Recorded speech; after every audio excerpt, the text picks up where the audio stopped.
Hello नमस्कार दोस्तों, स्वागत है आपका अपने YouTube channel education first information 2.0 में। तो साथियों, ये वीडियो आपके लिए महत्वपूर्ण होने वाली है क्योंकि इस वीडियो में आपको कराने वाले हैं MA private first year classes 2025। तो ये आपकी पेपर 5 जो आपका होने वाला है उसकी महा मैराथन है। तो चलिए स्टार्ट करते हैं। पेपर कोड हो जाएगा जी 270 आपका पेपर कोड होने वाला है और इसमें आपको 8 से 10 क्वेश्चन देखने को मिलने वाले हैं जो परीक्षा की दृष्टि से अति महत्वपूर्ण क्वेश्चन है। उन क्वेश्चनों को हमने इस श्रृंखला में लिया गया है। तो चलिए देखते हैं। यदि आपको वीडियो पसंद आए तो प्लीज़ वीडियो को लाइक करके अपने फ्रेंडों को शेयर जरूर कर दें ताकि ऐसे और वीडियो आपको मिलती रहे। बुक का नाम हो जाएगा जिसे हम कराने वाले हैं कॉम्परेटिव पॉलिटिक्स। क्या? कॉम्परेटिव पॉलिटिक्स, तुलनात्मक राजनीति आपका बुक का नाम हो जाएगा। देख लो परीक्षा में आने वाले प्रश्न उत्तर। तो साथियों, आप 2024 और 25 वाली संपूर्ण श्रृंखला हमारी देख लेते हो तो आपको 5 क्वेश्चन हुबहू देखने को मिल जाएंगे। हुबहू नहीं मिलेंगे तो आपको मिलते जुलते क्वेश्चन देखने को मिल जाएंगे। तो आप संपूर्ण हमारी इस मैराथन और आप जो हमने चैप्टर वाइज एक एक दो दो क्वेश्चन कराएं उनको देख कर जाएं। और वीडियो पसंद आए तो प्लीज़ वीडियो को लाइक कर दें और हमारे चैनल को सब्सक्राइब कर दें। और जो आपका पेपर हो जाता है तो साथियों, आप हमको उस पेपर को टेलीग्राम पर भेज दिया करें ताकि हम देख लें कि किस टाइप के क्वेश्चन आ रहे हैं और आने वाले पेपर के लिए किस टाइप के क्वेश्चन देने चाहिए आपको। तो चलिए स्टार्ट करते हैं। स्टार्ट करने से पहले यदि आप नए हो तो हमारे चैनल को सब्सक्राइब कर लें ताकि आने वाले वीडियो की नोटिफिकेशन आपके पास पहुंच जाए। तो चलिए, बुक का नाम हो जाएगा आपका तुलनात्मक राजनीति, कॉम्परेटिव पॉलिटिक्स। तो इसकी पहली यूनिट है तुलना क्यों और कैसे, यानी तुलना क्यों और कैसे, उपयोगिता एवं उपागम, संस्थावाद एवं नव संस्थावाद। तो इस क्वेश्चनों को देखते हैं। ये क्वेश्चन आपका परीक्षा की दृष्टि से अति महत्वपूर्ण हो जाएगा। आप इस क्वेश्चन को तैयार करके 100% जाएं। प्रश्न हो जाएगा कि तुलनात्मक राजनीति को परिभाषित कीजिए। तुलनात्मक राजनीति को परिभाषित कीजिए। वर्तमान अंतर्राष्ट्रीय परिदृश्य में इसकी उपयोगिता का वर्णन कीजिए। तो आपको जो उत्तर करना है, उत्तर इस टाइप से करना है। सबसे पहले आप उत्तर लिखने के बाद इस टाइप से हेडिंग डाल दें। फिर उसके बाद आपको इस तरीके से लिखना है, जो इसमें से आपको याद हो जाए वो, और कुछ आप अपनी तरफ से भी लिख सकते हैं। आप कॉपी को खाली बिल्कुल नहीं छोड़ कर आएँ, अच्छे से आप लिख कर आएँ। देखते हैं। तुलनात्मक राजनीति अध्ययन की परंपरा अरस्तु काल से ही चली आ रही है, यानी कि अरस्तु जिस टाइम अरस्तु काल था उसी टाइम से तुलनात्मक राजनीति की परंपरा चली आ रही है, परंतु इसका अनुशासित एवं वैज्ञानिक अध्ययन 19वीं शताब्दी के उत्तरार्ध से ही हुआ है। यानी कि इसका जो अनुशासन से जो वैज्ञानिक अध्ययन हुआ है वो आपका 19वीं शताब्दी के उत्तरार्ध से ही हुआ है।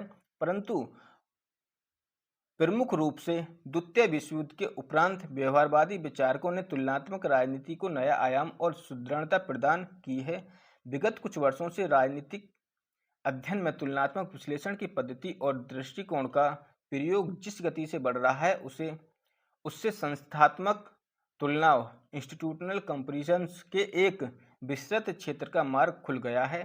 परिणाम स्वरूप राजनीति का यह तुलनात्मक अध्ययन केवल संरचनात्मक तुलनाओं की सतही कड़ियों the superficial links of structural comparisons तक ही सीमित नहीं रहा है, वरन इसके अंतर्गत कबीलों, समुदायों, संघों एवं समूहों आदि गैर राज्य इकाइयों का व्यवहारवादी अध्ययन भी होने लगा है।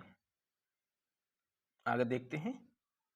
आधुनिक राजनीतिक वैज्ञानिकों ने राजनीतिक अध्ययन में राजनीतिक व्यवस्था, राजनीतिक संस्कृति, राजनीतिक संरचना, राजनीतिक सामाजिकरण एवं राजनीतिक विकास आदि अनेक नई अवधारणाओं का प्रयोग किया है। इन नई अवधारणाओं में राजनीतिक व्यवस्था को आधारभूत अवधारणा माना जाता है क्योंकि अन्य सभी अवधारणाएं इससे संबद्ध हैं। राजनीतिक व्यवस्था से संबंधित राजनीतिक प्रक्रिया के विभिन्न स्तरों पर तुलनात्मक अध्ययन को हम तुलनात्मक राजनीति कहते हैं। यानी कि जी के रॉबर्ट्स ने तुलनात्मक राजनीति का अर्थ स्पष्ट करते हुए लिखा है कि तुलनात्मक राजनीति एक विस्तृत विषय है जिसके अंतर्गत तुलनात्मक सरकारों के अध्ययन की विषय वस्तु को सम्मिलित किया जाता है तथा साथ ही गैर राज्यीय राजनीतिक कबीले, समुदाय एवं व्यक्तिगत संघों आदि की राजनीति का अध्ययन भी किया जाता है। तो आप इस पॉइंट को याद जरूर कर लें। तुलनात्मक राजनीति की परिभाषाएं।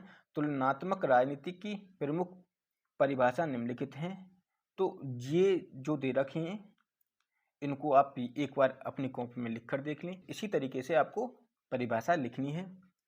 एडवर्ड ए फ्रीमैन के अनुसार तुलनात्मक राजनीतिक संस्थाओं एवं सरकारों के विविध प्रकारों का एक तुलनात्मक विवेचन एवं विश्लेषण है। अर्थात तुलनात्मक राजनीति में केवल सरकारों के विभिन्न रूपों का ही तुलनात्मक अध्ययन सम्मिलित नहीं होता, वरन विविध राजनीतिक प्रक्रियाओं व उनसे संबद्ध राजनीतिक व गैर राजनीतिक संस्थाओं का भी तुलनात्मक अध्ययन सम्मिलित होता है।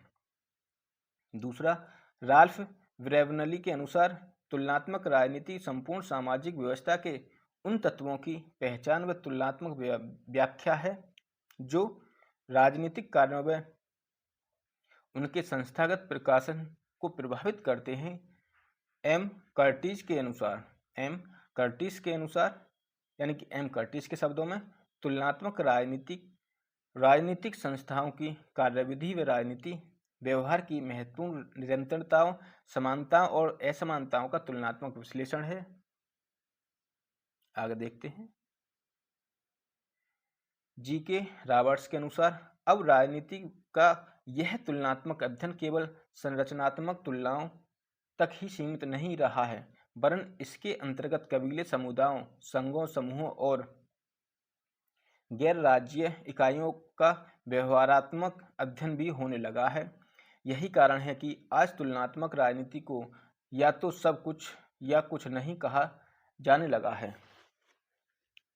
तुलनात्मक राजनीति शब्दावली का अच्छा स्पष्टीकरण तभी हो सकता है जब हम तुलनात्मक राजनीति और तुलनात्मक सरकार शब्दावलियों के बीच तर्कसम्मत अंतर को समझ लें। प्रायः तुलनात्मक राजनीति तथा तुलनात्मक सरकार शब्दों का प्रयोग एक दूसरे के लिए किया जाता है। वस्तुतः ये दोनों एक नहीं हैं, वरन इनमें अंतर है। इन दोनों के अंतर को जी.के. रॉबर्ट्स ने इन शब्दों में व्यक्त किया है कि तुलनात्मक शासन का प्रयोग राज्यों, उनकी संस्थाओं और उनके कार्यों से संबद्ध कुछ समूहों, राजनीतिक दल, दबाव गुट आदि के अध्ययन हेतु उपयुक्त लगता है, जबकि तुलनात्मक राजनीतिक शब्दावली एक अधिक व्यापक अर्थ रखती है, जिसमें तुलनात्मक शासन तथा गैर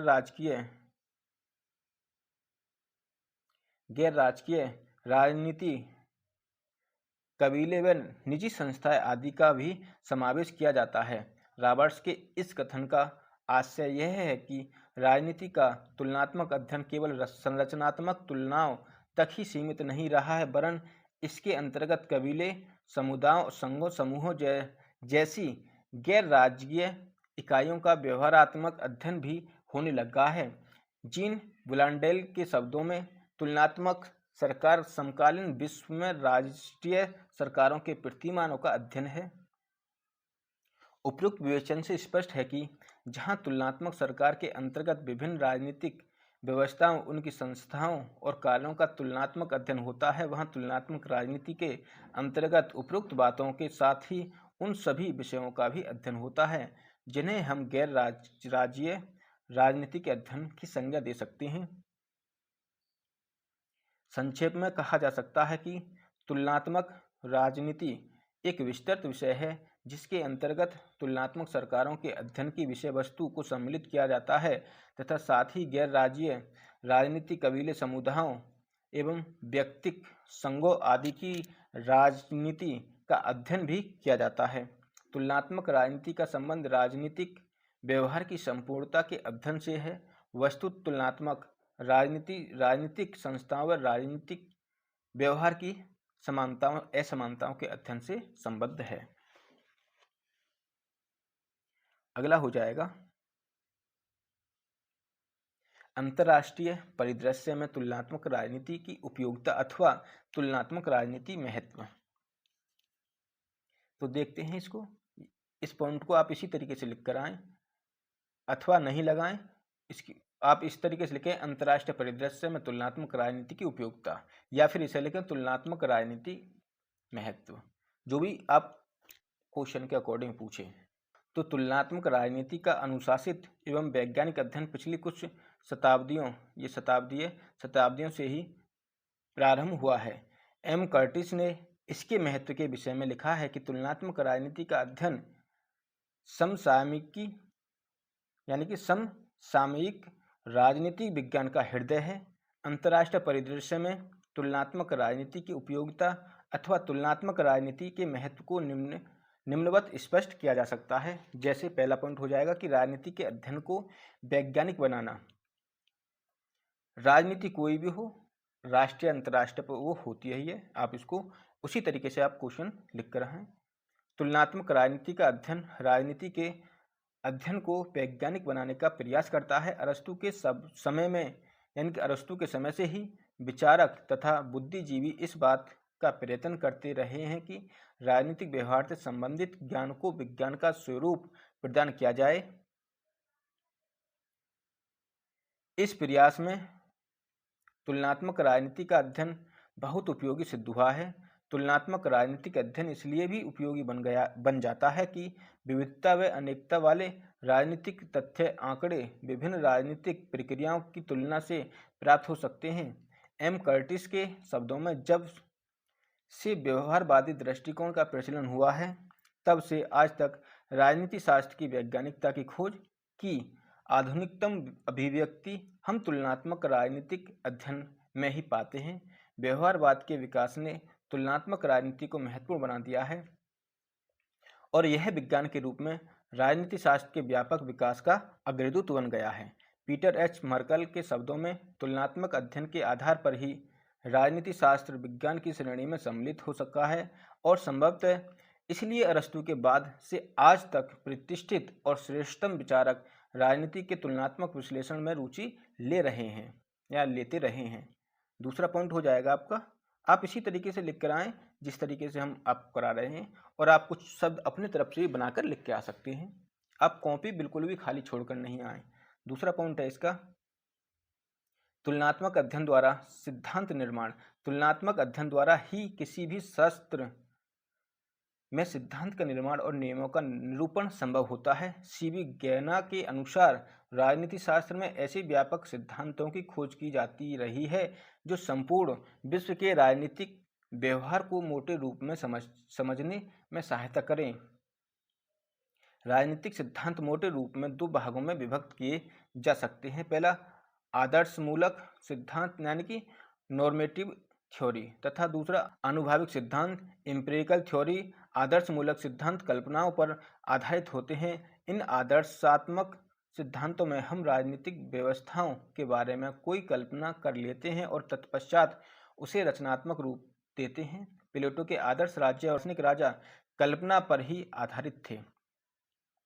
अनुभविक सिद्धांतों में हम राजनीतिक व्यवहार के वास्तविक तथ्यों को समझकर सिद्धांतों के निर्माण का प्रयत्न करते हैं। तुलनात्मक राजनीति के अध्ययन का महत्व राजनीतिक व्यवस्था के संबंध में सिद्धांत निर्माण में ही सर्वाधिक है। तुलनात्मक अध्ययन के आधार पर ही कुछ सिद्धांतों का निर्माण इस प्रकार हुआ है। पहला पॉइंट हो जाएगा इसका कि प्रत्येक देश में नेतृत्व कुछ विशिष्ट वर्गों तक ही सीमित रहा या रहता है।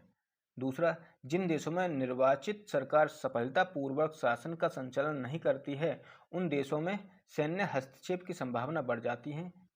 तीसरा, यदि देश में संकट की स्थिति उत्पन्न हो जाती है तो सामूहिक नेतृत्व कुशलतापूर्वक कार्य नहीं कर सकता है।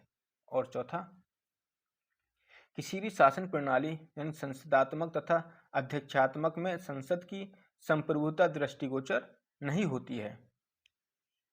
तीसरा पॉइंट हो जाएगा आपका, देखते हैं तुलनात्मक राजनीति से अन्य देशों की राजनीतिक घटनाओं का ज्ञान। तो तुलनात्मक राजनीति के द्वारा विदेशों में घटित होने वाली घटनाओं की वैज्ञानिक और अनुभविक व्याख्या करने में सहायता प्राप्त होती है। तुलनात्मक अध्ययन के माध्यम से हम अन्य देशों की राजनीतिक संस्थाओं की कार्यप्रणाली के आधार पर अपनी राजनीतिक संस्थाओं का अध्ययन कर सकते हैं। विदेशों की राजनीतिक संस्थाओं और उनसे संबंधित राजनीति के अध्ययन से हमारा दृष्टिकोण व्यापक, तुलनात्मक और संतुलित बनता है। चौथा पॉइंट आपका शासन पद्धति और विचारधारा के संबंध का ज्ञान होना। विभिन्न देशों की शासन पद्धतियां उनकी ऐतिहासिक व भौगोलिक दशाओं, सामाजिक, आर्थिक व राजनीतिक संस्थाओं एवं विचारधाराओं से निर्धारित होती हैं। तुलनात्मक राजनीति के द्वारा इस बात का ज्ञान प्राप्त किया जा सकता है कि किसी भी देश में विचारधारा एवं शासन पद्धति में कितना घनिष्ठ संबंध है। पांचवा पॉइंट, राजनीतिक व्यवहार को समझना। तुलनात्मक राजनीति के अध्ययन से हमें राजनीतिक व्यवहार को समझने में सहायता मिलती है। इसके द्वारा हम राष्ट्रीय और अंतर्राष्ट्रीय राजनीति एवं राजनीतिक व्यवहार को अधिक अच्छी तरह समझ सकते हैं। राजनीति का तुलनात्मक अध्ययन विदेशों में पर्यटन के समान है। इसी के अध्ययन द्वारा हम यह समझ सकते हैं कि विभिन्न समाजों के निवासियों का राजनीतिक व्यवहार परस्पर भिन्न क्यों होता है। इसी के अध्ययन द्वारा हम राजनीतिक व्यवहार की जटिलताओं को भी समझ सकते हैं। अगला पॉइंट, छठा, अन्य देशों की जानकारी को उपयोगी बनाना। अन्य देशों की जानकारी को उपयोगी बनाना राजनीति शास्त्र के उन विद्वानों को जो शासन पद्धतियों का अध्ययन करते हैं। तुलनात्मक राजनीति के द्वारा अन्य देशों की शासन पद्धति के अध्ययन करने से उपयोगी जानकारी प्राप्त होती है। तुलनात्मक राजनीति के द्वारा इस जानकारी को व्यवस्थित किया जाता है और उपयोगी बनाया जाता है। सातवां, प्रचलित राजनीतिक सिद्धांतों की पुनः प्रमाणिकता। तो तुलनात्मक राजनीति के अध्ययन का महत्व इस बात में भी निहित है कि इसकी सहायता से हम प्रचलित राजनीतिक सिद्धांतों का पुनः परीक्षण करके उनकी प्रमाणिकता की जांच कर सकते हैं। इसके अध्ययन द्वारा हम यह भी जान सकते हैं कि अतीत में स्थापित राजनीतिक सिद्धांत वर्तमान की परिस्थितियों में किस सीमा तक मान्य हैं। यह मान्य होने चाहिए। तुलनात्मक राजनीतिक ही इन राजनीतिक सिद्धांतों की जांच के लिए नवीन उपकरण तथा विविध तथ्य उपलब्ध कराती है। इस प्रकार तुलनात्मक राजनीति द्वारा पुनः परीक्षण से उनकी जांच संभव होती है। आठवां पॉइंट, राजनीतिक विज्ञान के क्षेत्र में विस्तार। तुलनात्मक राजनीति का विषय राजनीति विज्ञान के विस्तृत होते हुए क्षितिज की दिशा में एक अध्ययन है, जिसमें इस ज्ञान शाखा के पुराने तत्वों ने अपना पूर्ण महत्व खो दिया है अथवा अब उन्हें कम से कम नए प्रकाश में देखा जाता है। इस महत्वपूर्ण दिशा में जिसने अभिप्रेरक बल की भूमिका निभाई है, उसका संबंध ऐसे नए तरीकों, तकनीकों तथा उपागमों के माध्यम से राजनीति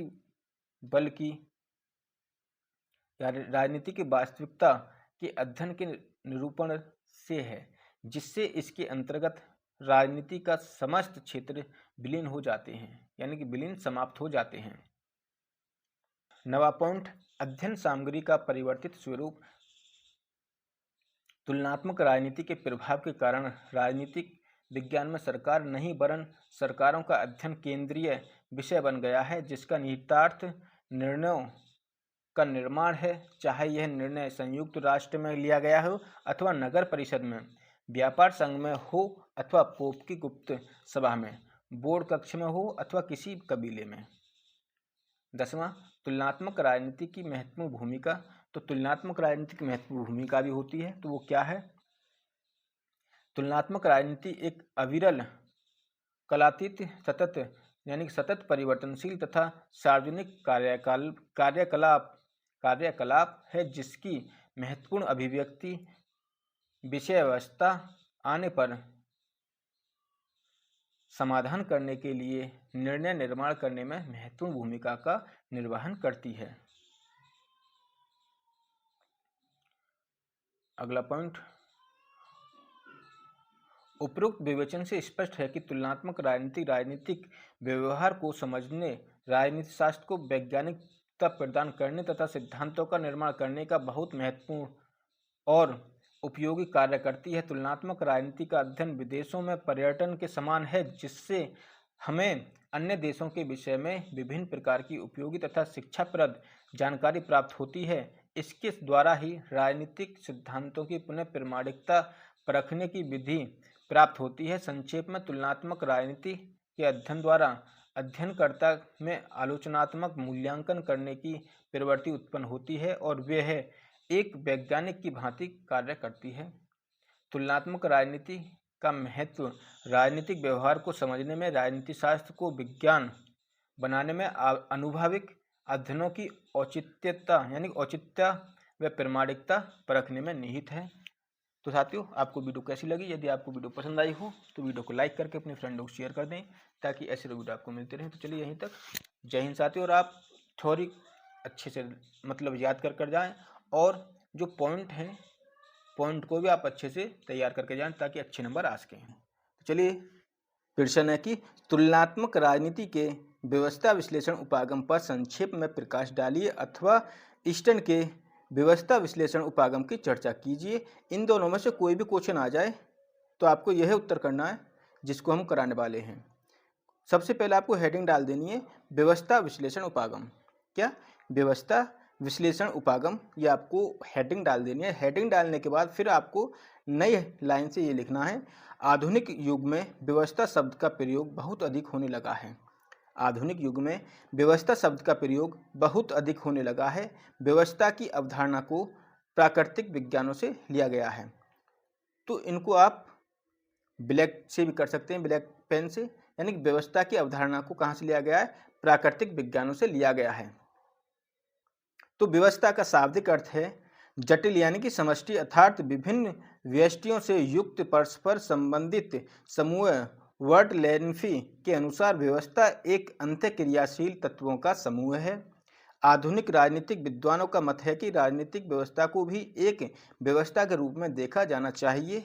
उनके अनुसार राजनीतिक व्यवहार को अच्छी प्रकार से तभी समझा जा सकता है जबकि समाज के प्राधिकारणपूर्ण निर्णय लेने तथा उन्हें क्रियान्वित करने के प्रत्यक्ष अथवा अप्रत्यक्ष प्रभावों के साथ साथ अन्य महत्वपूर्ण चरों पर ध्यान दिया जाए। तो व्यवस्था का शाब्दिक अर्थ है जटिल यानी कि समष्टि, अर्थात विभिन्न व्यष्टियों से मुक्त परस्पर संबंधित समूह। वर्ड लेन्फी के अनुसार व्यवस्था एक अंतःक्रियाशील तत्वों का समूह है। आधुनिक राजनीतिक विद्वानों का मत है कि राजनीतिक व्यवस्था को भी एक व्यवस्था के रूप में देखा जाना चाहिए। उनके अनुसार राजनीतिक व्यवहार को अच्छी प्रकार से तभी समझा जा सकता है जबकि समाज के प्राधिकारणपूर्ण निर्णय लेने तथा उन्हें क्रियान्वित करने के प्रत्यक्ष अथवा अप्रत्यक्ष प्रभावों के साथ साथ अन्य महत्वपूर्ण चरों पर भी ध्यान दिया जाए।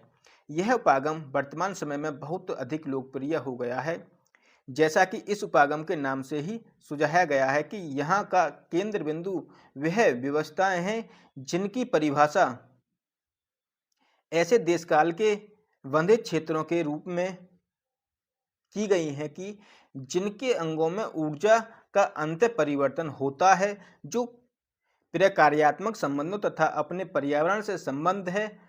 जैव विज्ञानों के विषयों से सामग्री लेते हुए पार्सन्स जैसे समाज वैज्ञानिकों ने सामाजिक व्यवस्था के रूप में चिंतन किया। इससे डेविड ईस्टर्न जैसे राजनीतिक वैज्ञानिकों को प्रेरणा प्राप्त हुई जिन्होंने राजनीतिक व्यवस्था के विचार का विकास किया। इसे सामान्यतः सामान्य व्यवस्था सिद्धांत कहा जाता है। इतना ही नहीं, व्यवस्था के अंगों जिन्हें उपव्यवस्था कहा जाता है को पृथक तथा भिन्न इकाई नहीं समझा जाना चाहिए वरन उन्हें उसी व्यवस्था का अभिन्न अंग समझा जाना चाहिए। राजनीतिक अध्ययनों में राजनीतिक व्यवस्था को सामाजिक व्यवस्था की उपव्यवस्था के रूप में देखा जाता है। राजनीतिक व्यवस्था कोई स्वतंत्र इकाई नहीं है, यह समाज की अनेक उपव्यवस्थाओं आर्थिक, राजनीतिक, सांस्कृतिक और धार्मिक में से एक है। राजनीतिक व्यवस्था एक विशेष प्रकार की, आगे देखते हैं, उपव्यवस्था है। सामाजिक व्यवस्था तथा उसकी अन्य उपव्यवस्थाओं से संबंध रखते हुए यह भी बहुत हद तक स्वायत्त होती है। इसके पास अन्य व्यवस्था को आदेश देने तथा उन्हें पालन कराने की क्षमता होती है। डेविड ईस्टर्न के अनुसार राजनीतिक व्यवस्था स्वयं में परिपूर्ण सत्ता है जो उस वातावरण या परिवेश से जिससे वह घिरी हुई है या घिरी हुई होती है और जिसके अंतर्गत वह प्रचलित होती है स्पष्ट पृथक होती है। राजनीतिक व्यवस्था राजनीतिक गतिविधियों से प्रभावित अवश्य होती है, किंतु यह उसकी दासी नहीं होती। राजनीतिक पद्धति की भी अनेक उप पद्धतियाँ संभव हैं, जैसे कानून निर्माण, समितियों का गठन इत्यादि। इसी प्रकार समिति पद्धति की उप पद्धतियों के रूप में वित्तीय समिति, स्थायी समिति, पेरवर समिति इत्यादि को लिया जा सकता है। व्यवस्था विश्लेषण उपागम के समर्थकों का मत है कि यह उपागम कुछ ऐसे धारणाओं को विकसित करने में सहायक सिद्ध हो सकता है जिसके आधार पर विभिन्न राजनीतिक घटनाओं की व्याख्या की जा सके। व्यवस्था विश्लेषण का झुकाव क्रमबद्ध अनुभव मूलक विश्लेषण की ओर है। इस उपागम का प्रयोग तथ्यों तथा आंकड़ों को एकत्रित करने तथा उनमें एक रूपता स्थापित करने में सहायक सिद्ध हो सकता है। यह परिकल्पनाओं के निर्धारण के लिए कुछ काम चलाऊ प्रतिरूप प्रदान करता है। आगे देखते हैं, ये आपका मेन पॉइंट हो जाएगा, आप इसको 100% तैयार करके जाएं। ईस्टर्न द्वारा प्रतिपादित निवेश निर्गत सिद्धांत या व्यवस्था विश्लेषण उपागम। तो आपको या तो ये हेडिंग डाल देनी है या फिर ये हेडिंग डाल देनी है, जो क्वेश्चन पूछे उसके अनुसार आपको ये हेडिंग डाल दी है। डेविड ईस्टर्न द्वारा प्रतिपादित निवेश निर्गत विश्लेषण व्यवस्था विश्लेषण की एक प्रमुख देन है। यह तुलनात्मक राजनीति के अध्ययन से संबंधित आधुनिक उपागम यानी उपागमों में सर्वाधिक मौलिक एवं लोकप्रिय है। इस उपागम के अनुसार संपूर्ण राजनीतिक व्यवस्था को उसके पर्यावरण के संदर्भ में देखा जाना चाहिए। यह उपागम राजनीतिक व्यवस्थाओं को एक ऐसी प्रक्रिया के रूप में देखता है जिसके द्वारा विभिन्न निवेशों को निर्गतों में परिवर्तित किया जाता है। मांगों तथा समर्थनों को निवेश कहा जाता है। प्रत्येक राजनीतिक व्यवस्था में असंख्य आवश्यकताएं तथा अपेक्षाएं विद्यमान होती हैं। डेविड ईस्टर्न के अनुसार सत्ताधारकों के उन कार्यों को निर्गत कहा जाता है जिनके शासक राजनीतिक समुदायों की मांगों अथवा स्वयं अपने द्वारा प्रस्तावित मांगों को परिवर्तन प्रक्रिया के माध्यम से पूरा करने का प्रयास करते हैं। तो आगे देखते हैं। यदि आपको वीडियो पसंद आ रही हो तो प्लीज़ वीडियो को लाइक करके अपने फ्रेंडों को शेयर जरूर कर दें, ताकि ऐसे वीडियो आपको मिलती रहें। आप इसमें इस चार्ट को देख लें। राजनीतिक व्यवस्था का काल कोठरी प्रतिमान, यानी कि राजनीतिक व्यवस्था का काल कोठरी प्रतिमान ये हो जाएगा। पहला ये है आपका कॉलम, पर्यावरण राजनीतिक समुदाय सबसे ऊपर आ जाएगा, शासन सरकार। फिर उसके बाद ये आ जाएगा दूसरा निवेश। निवेश में मांग है, समर्थन है, समर्थन के बाद फिर पुनर्निवेश हो जाएगा। उसके बाद राजनीतिक व्यवस्था, मांग, समर्थन, निर्णय, ये इसमें तीनों काउंट हो जाएंगे। फिर उसके बाद निर्णय लिया जाता है। तो इसको आप अपने तरीके से इसे याद कर लें, ठीक है, और एक दो बार इसे बनाकर देख लें अपनी नोटबुक में। उसके बाद आप एग्जाम में देने जाएं। उसके बाद इसे देखते हैं, ये इसका मेन पॉइंट है। डेविड ईस्टर्न ने किसी भी राजनीतिक व्यवस्था में उठने वाली विभिन्न मांगों को अनेक वर्गों में रखा है। जैसे पहला है सेवा तथा सुविधाओं की मांग, काम के अधिकतम घंटे निश्चित करने के लिए कानून की मांग, शिक्षा तथा मनोरंजन से संबंधित सुविधाओं की मांग। दूसरा है सामाजिक सुरक्षा, कीमतों पर नियंत्रण, स्वास्थ्य सेवाओं के प्रबंधन की मांग। तीसरा मताधिकार, राजनीतिक सत्ता में सहभागिता, राजनीतिक दलों को बनाने के अधिकार की मांग। चौथा प्राधिकारपूर्ण निर्णयों एवं नीतियों से सूचित किए जाने की मांग इत्यादि। केवल मांगों का होना ही पर्याप्त नहीं, उन्हें निरंतर समर्थन प्राप्त होना चाहिए। यह समर्थन अनेक प्रकार से प्राप्त हो सकता है। पहला, समय पर करों की अदायगी के रूप में मिलने वाला भौतिक समर्थन। दूसरा, नियम तथा कानूनों के पालन के रूप में मिलने वाला समर्थन। तीसरा, मतदान तथा राजनीतिक वाद विवादों में सहभागिता के रूप में मिलने वाला समर्थन तथा प्रशासनिक आदेशों के पालन के रूप में मिलने वाला समर्थन। अगला पॉइंट है, हेडिंग चेंज करने के बाद आपको क्या करना है, ये करना है। नए पैराग्राफ से निवेश तथा निर्गत के बीच एक पुनः निवेश पास यानी कि मार्ग होता है, जिसके अभिज्ञान में हम उन प्रक्रियाओं की व्याख्या कर सकते हैं जिनके माध्यम से कोई व्यवस्था तनावों तथा संकेतों से अपनी रक्षा कर सकती है। इसी के माध्यम से व्यवस्था उस समय यानी उस सब से लाभ उठा सकती है जो हो रहा है। इस प्रकार अपने भावी व्यवहार को समायोजित करने का प्रयास कर सकती है। पुनर्निवेश पास में प्राधिकारी निर्गतों का उत्पादन, इन निर्गतों के प्रति समाज के सदस्यों के अनुक्रिया, इस अनुक्रिया के विषय में सूचना का प्राधिकारियों को संप्रेषित करना और अंत में प्राधिकारियों द्वारा बाद में किए जाने वाले कार्य शामिल हैं जिनसे यह क्रियाएं बार बार की जाती हैं। अतः तनाव से निपटने के लिए व्यवस्था की क्षमता के निर्धारण करने हेतु पुनर्निवेश का महत्वपूर्ण स्थान है। इसकी आलोचना भी होती है। आलोचना में क्या है कि व्यवस्था विश्लेषण उपागम के अनेक कारणों से तीव्र आलोचना की गई है जो निम्नलिखित है। इसको देखते हैं। पहला पॉइंट हो जाएगा आपका, व्यवस्था विश्लेषण के समर्थक किसी एक विशेष विचार से मनोग्रस्त प्रतीत होते हैं। वे सभी घटनाओं को एक व्यवस्था के रूप में देखने लगते हैं। दूसरा, व्यवस्था विश्लेषण संकल्पनाओं के निर्माण में बहुत अधिक सहायक सिद्ध नहीं हो सकता।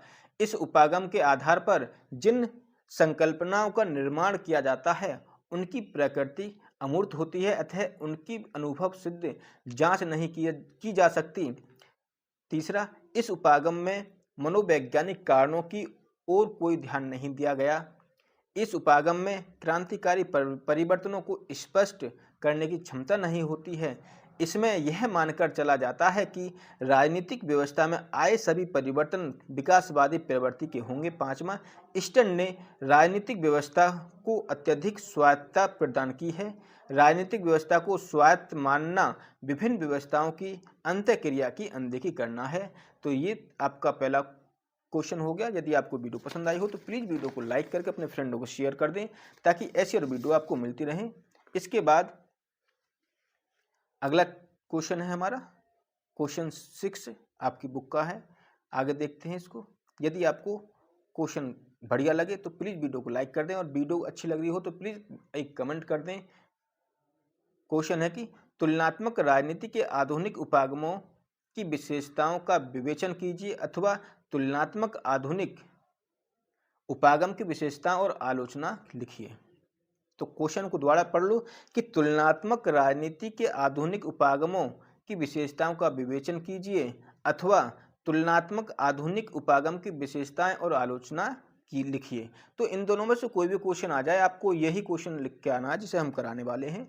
तो तुलनात्मक राजनीति का आधुनिक उपागम, उत्तर हो जाएगा आधुनिक युग में राजनीति के सामाजिक, आर्थिक, भौगोलिक तथा शैक्षिक परिवर्तनों में मूलभूत परिवर्तन हुए हैं।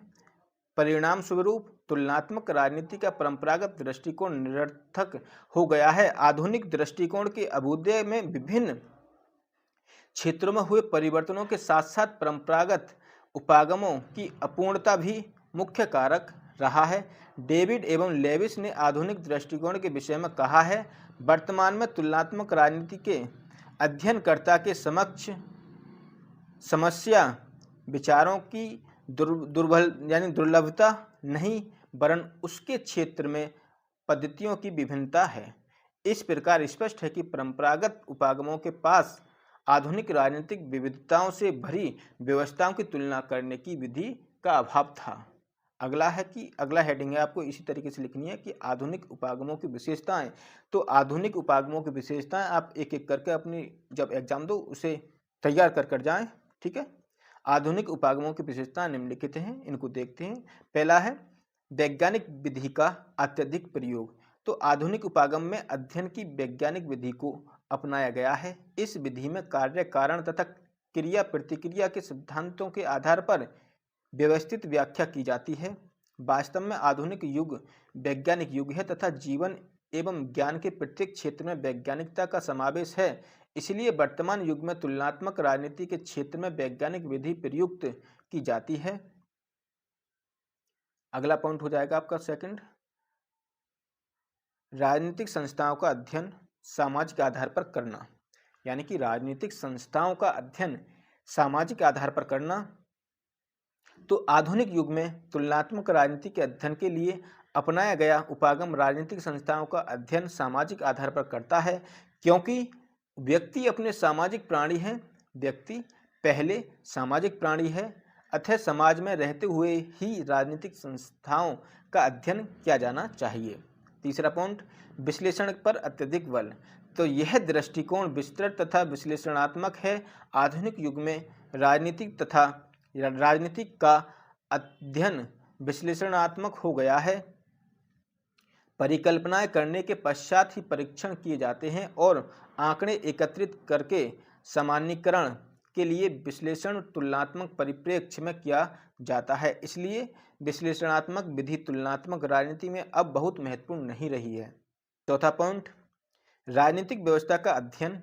आधुनिक उपागमों के अंतर्गत मुख्य रूप से राजनीतिक व्यवस्था का अध्ययन किया जाता है। विभिन्न परीक्षणों के आधार पर यह सिद्ध हो चुका है कि प्रत्येक राजनीतिक व्यवस्था के मूल में राज्य सत्ता शक्ति का एकाधिकार तथा शक्ति तंत्र, तीन शक्तियां कार्य करती हैं। इनके आधार पर ही अनेक राजनीतिक व्यवस्थाओं की व्याख्या की गई है और यही एक या दो शक्तियां मिलकर किसी राजनीतिक व्यवस्था का औचित्य या अनौचित्य सिद्ध कर सकती हैं। संसार के समस्त संविधानों तथा राजनीतिक व्यवस्थाओं में उक्त तीनों प्रकार की शक्तियों में से अथवा तीनों के आधार पर एडमंड ने उनका आधुनिक वर्गीकरण किया है। विभिन्न देशों में निम्नलिखित राजनीतिक व्यवस्थाओं का वर्णन प्राप्त होता है। तो वो तीन कौन कौन से हैं, इनको देखते हैं। तुलनात्मक राजनीति में सर्वप्रथम उन राजनीतिक व्यवस्थाओं की तुलना की जाती है जो पश्चिमी देशों में पाई जाती है और कुछ राजनीतिक आदर्शों या मान्यताओं एवं संस्थाओं के विषय में समरूप है। दूसरा, यूरोप में कुछ राजनीतिक व्यवस्था इंग्लैंड और अमेरिका में मिलती जुलती हैं। अनेक यूरोपीय देशों ने उनको अपनी देशगत व्यवस्था के रूप में अपना रखा है। तुलनात्मक राजनीति में व्यवस्थाएं बहुत महत्वपूर्ण हैं। तीसरा, उन देशों की राजनीतिक व्यवस्थाओं के महत्व में तुलनात्मक राजनीति में वृद्धि हो रही है जहां की विकास क्रम अभी प्रारंभिक अवस्था में है। इस तरह की सामाजिकतापूर्ण व्यवस्थाओं में परस्पर विभिन्न मतों वाली व्यवस्था के साथ साथ खिंचाव तथा तनाव भी होता है। अगला पॉइंट देखते हैं। तुलनात्मक राजनीति में अधिनायक तंत्री एवं सैनिक तंत्री आदि राजनीतिक व्यवस्थाओं का अपना विशेष स्थान है। इन व्यवस्थाओं के अनुसार राजनीतिक सत्ता एक ही व्यक्ति के हाथ में केंद्रित होती है। सैन्य शासन व्यवस्था वह व्यवस्था है जिसमें एक ही व्यक्ति का शासन होता है तथा वह व्यक्ति सत्ता का प्रयोग करने वाली संस्था के सैन्य अधिकारियों में से होता है। अगला, आधुनिक उपागमों में समस्त राजनीतिक व्यवस्थाओं के विस्तृत विश्लेषणात्मक तथा व्याख्यापूर्ण अध्ययन द्वारा उनकी तर्क संगत तुलना करके सामान्य नियमों को निर्मित किया जाता है। आधुनिक उपागम संरचनात्मक तथा कार्यमूलक उपागम होते हैं। वर्तमान युग की धारणा के अनुसार राजनीतिक व्यवस्थाओं तथा संस्थाओं की संरचना व कार्यों में निकट का एक रचनात्मक संबंध होता है। इस प्रकार तुलनात्मक राजनीतिक में राजनीतिक संस्थाओं का अध्ययन आधुनिक उपागमों के अनुसार इन दोनों के आधार पर होना चाहिए।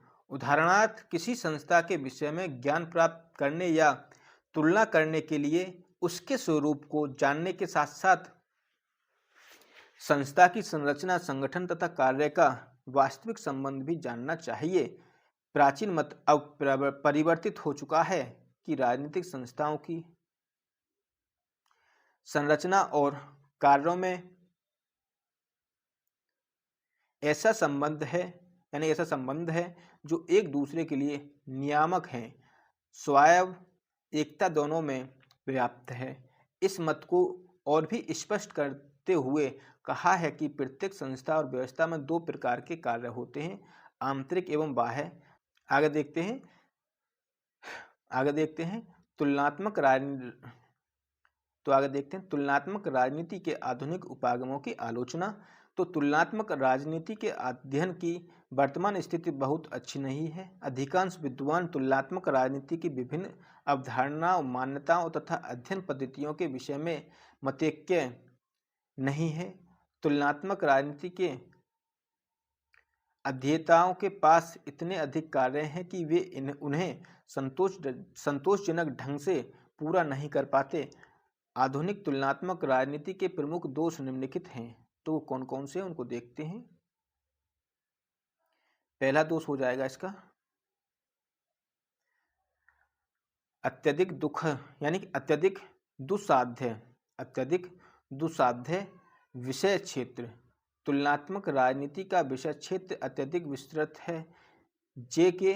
रॉबर्ट्स के अनुसार तुलनात्मक राजनीति या तो सब कुछ है या फिर कुछ भी नहीं। इसके विषय क्षेत्र का एक सीमा क्षेत्र अधिक विस्तार इसे राजनीतिक विज्ञान बना देता है और यदि इसके क्षेत्र को सीमित करने का प्रयास किया जाए तो कोई उपयोगी निष्कर्ष नहीं निकाले जा सकते। दूसरा, विभिन्न अवधारणाओं पर मतैक्य का अभाव। तो तुलनात्मक राजनीति के आधुनिक अध्ययन में प्रयुक्त नवीन अवधारणाओं के बारे में मतैक्य का अभाव दृष्टिगोचर होता है। उदाहरणार्थ राजनीतिक पद्धति, राजनीतिक विकास, राजनीतिक सामाजिकरण इत्यादि शब्दों की कोई सुनिश्चित व्याख्या नहीं की जा सकती। तीसरा पॉइंट, विकासशील राज्यों पर अत्यधिक बल। तो द्वितीय विश्व युद्ध के उपरांत एशिया, अफ्रीका तथा लैटिन अमेरिका के नवोदित राज्यों की समस्याओं का गहन अध्ययन किया गया।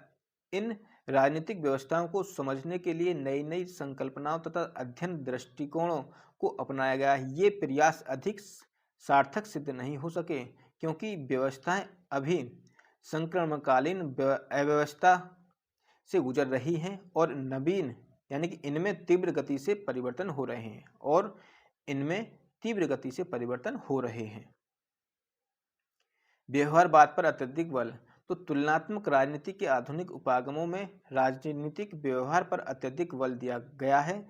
इसमें अनुभविक तथ्यों पर प्रमाणिक आंकड़ों को इतना महत्व दिया जाने लगा है कि अन्य तथ्यों की अवहेलना होने लगी है। तुलनात्मक राजनीति के अध्ययन को अधिक वास्तविक बनाने के लिए आवश्यक है कि तुलनात्मक राजनीति का अध्ययन सकारात्मक एवं मानकीय दोनों दृष्टियों से मानव स्वभाव के अनुसार तथा सामाजिक अनुकूलन की अंतहीन प्रक्रिया के रूप में किया जाए। साथ ही इस अध्ययन को अधिक से अधिक सरल बनाया जाए। इसके लिए आवश्यक है कि विभिन्न राजनीतिक व्यवस्थाओं पर किए गए नए अनुसंधानों एवं उनके परिणामों को एकत्रित किया जाए ताकि अधिक विश्वसनीय जानकारी प्राप्त की जा सके। इस प्रकार किसी भी देश को आंतरिक राजनीतिक व्यवस्थाओं को सैद्धांतिक विश्लेषण में भी तुलनात्मक शोध कार्यों का विशेष योगदान हो सकता है। तो अगले क्वेश्चन पर चलते हैं। यदि साथियों आपको वीडियो पसंद आई हो तो प्लीज वीडियो को लाइक कर दें। अगला क्वेश्चन है, तुलनात्मक राजनीति के अध्ययन में मार्क्सवादी लेनिनवादी दृष्टिकोण क्या, इसका आलोचनात्मक विश्लेषण दीजिए। क्वेश्चन को एक बार देख लो कि तुलनात्मक राजनीति के अध्ययन में मार्क्सवादी लेनिनवादी दृष्टिकोण क्या है, इसका आलोचनात्मक विश्लेषण कीजिए। तो उत्तर इसका देखते हैं। ये इसका छोटा सा ही है, आप इसको देख लें। मार्क्सवादी लेनिनवादी उपागम तो सोवियत संघ के महाशक्ति के रूप में उदय तथा चीन, वियतनाम, क्यूबा और पूर्वी यूरोपीय राज्यों में साम्यवाद के स्थापित होने के फलस्वरूप एक ऐसे उपागम की आवश्यकता अनुभव की जाने लगी जिससे मार्क्सवादी लेनिनवादी उपागम के आधार पर राजनीतिक सामान्यीकरण तथा संभावनाओं की ओर ध्यान दिया जा सके। मार्क्सवादी लेनिनवादी समर्थकों का मत है कि पाश्चात्य विद्वानों द्वारा किए गए तुलनात्मक अध्ययन इतने अधिक विशिष्ट तथा व्यक्तिवादी हो गए हैं कि राजनीतिक व्यवस्था का संदर्भ अपेक्षित होने लगा है। मार्क्सवादी लेनिनवादी अध्ययन कोई नवीन नहीं है, किंतु तुलनात्मक राजनीति के अध्ययन में इसका प्रयोग अब होने लगा है। मार्क्सवादी लेनिनवादी उपागम की कुछ अपनी मान्यताएं, अवधारणाएं तथा प्रविधियां हैं। इस उपागम में राज्य तथा इसकी औपचारिक संस्थाओं को अधिक महत्व नहीं दिया जाता। इस उपागम के आधार पर किया गया अध्ययन वास्तविक राजनीतिक प्रक्रियाओं से अधिक संबद्ध होता है। इस उपागम के प्रयोगकर्ता राजनीतिक व्यवहार को समझने के लिए समग्रवादी दृष्टिकोण अपनाते हैं। इस उपागम का आश्चर्यजनक लक्षण यह है कि यहाँ राज्य को राजनीति विज्ञान बुनियादी विषय होने के तत्व को वर्ग युद्ध का अपरिहार्य परिणाम समझा जाता है।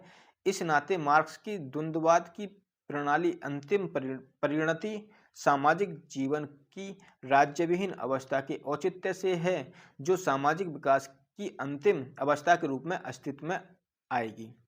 मार्क्सवादी लेनिनवादी उपागम में मार्क्स समर्थकों का मत है कि विकसित राज्यों की समस्याओं को इसी उपागम के आधार पर समझा जा सकता है। इनकी मान्यता है कि विकासवादी राज्यों की महत्वपूर्ण समस्याओं को मार्क्स तथा लेनिन द्वारा प्रतिपादित अवधारणाओं के आधार पर ही समझा जा सकता है।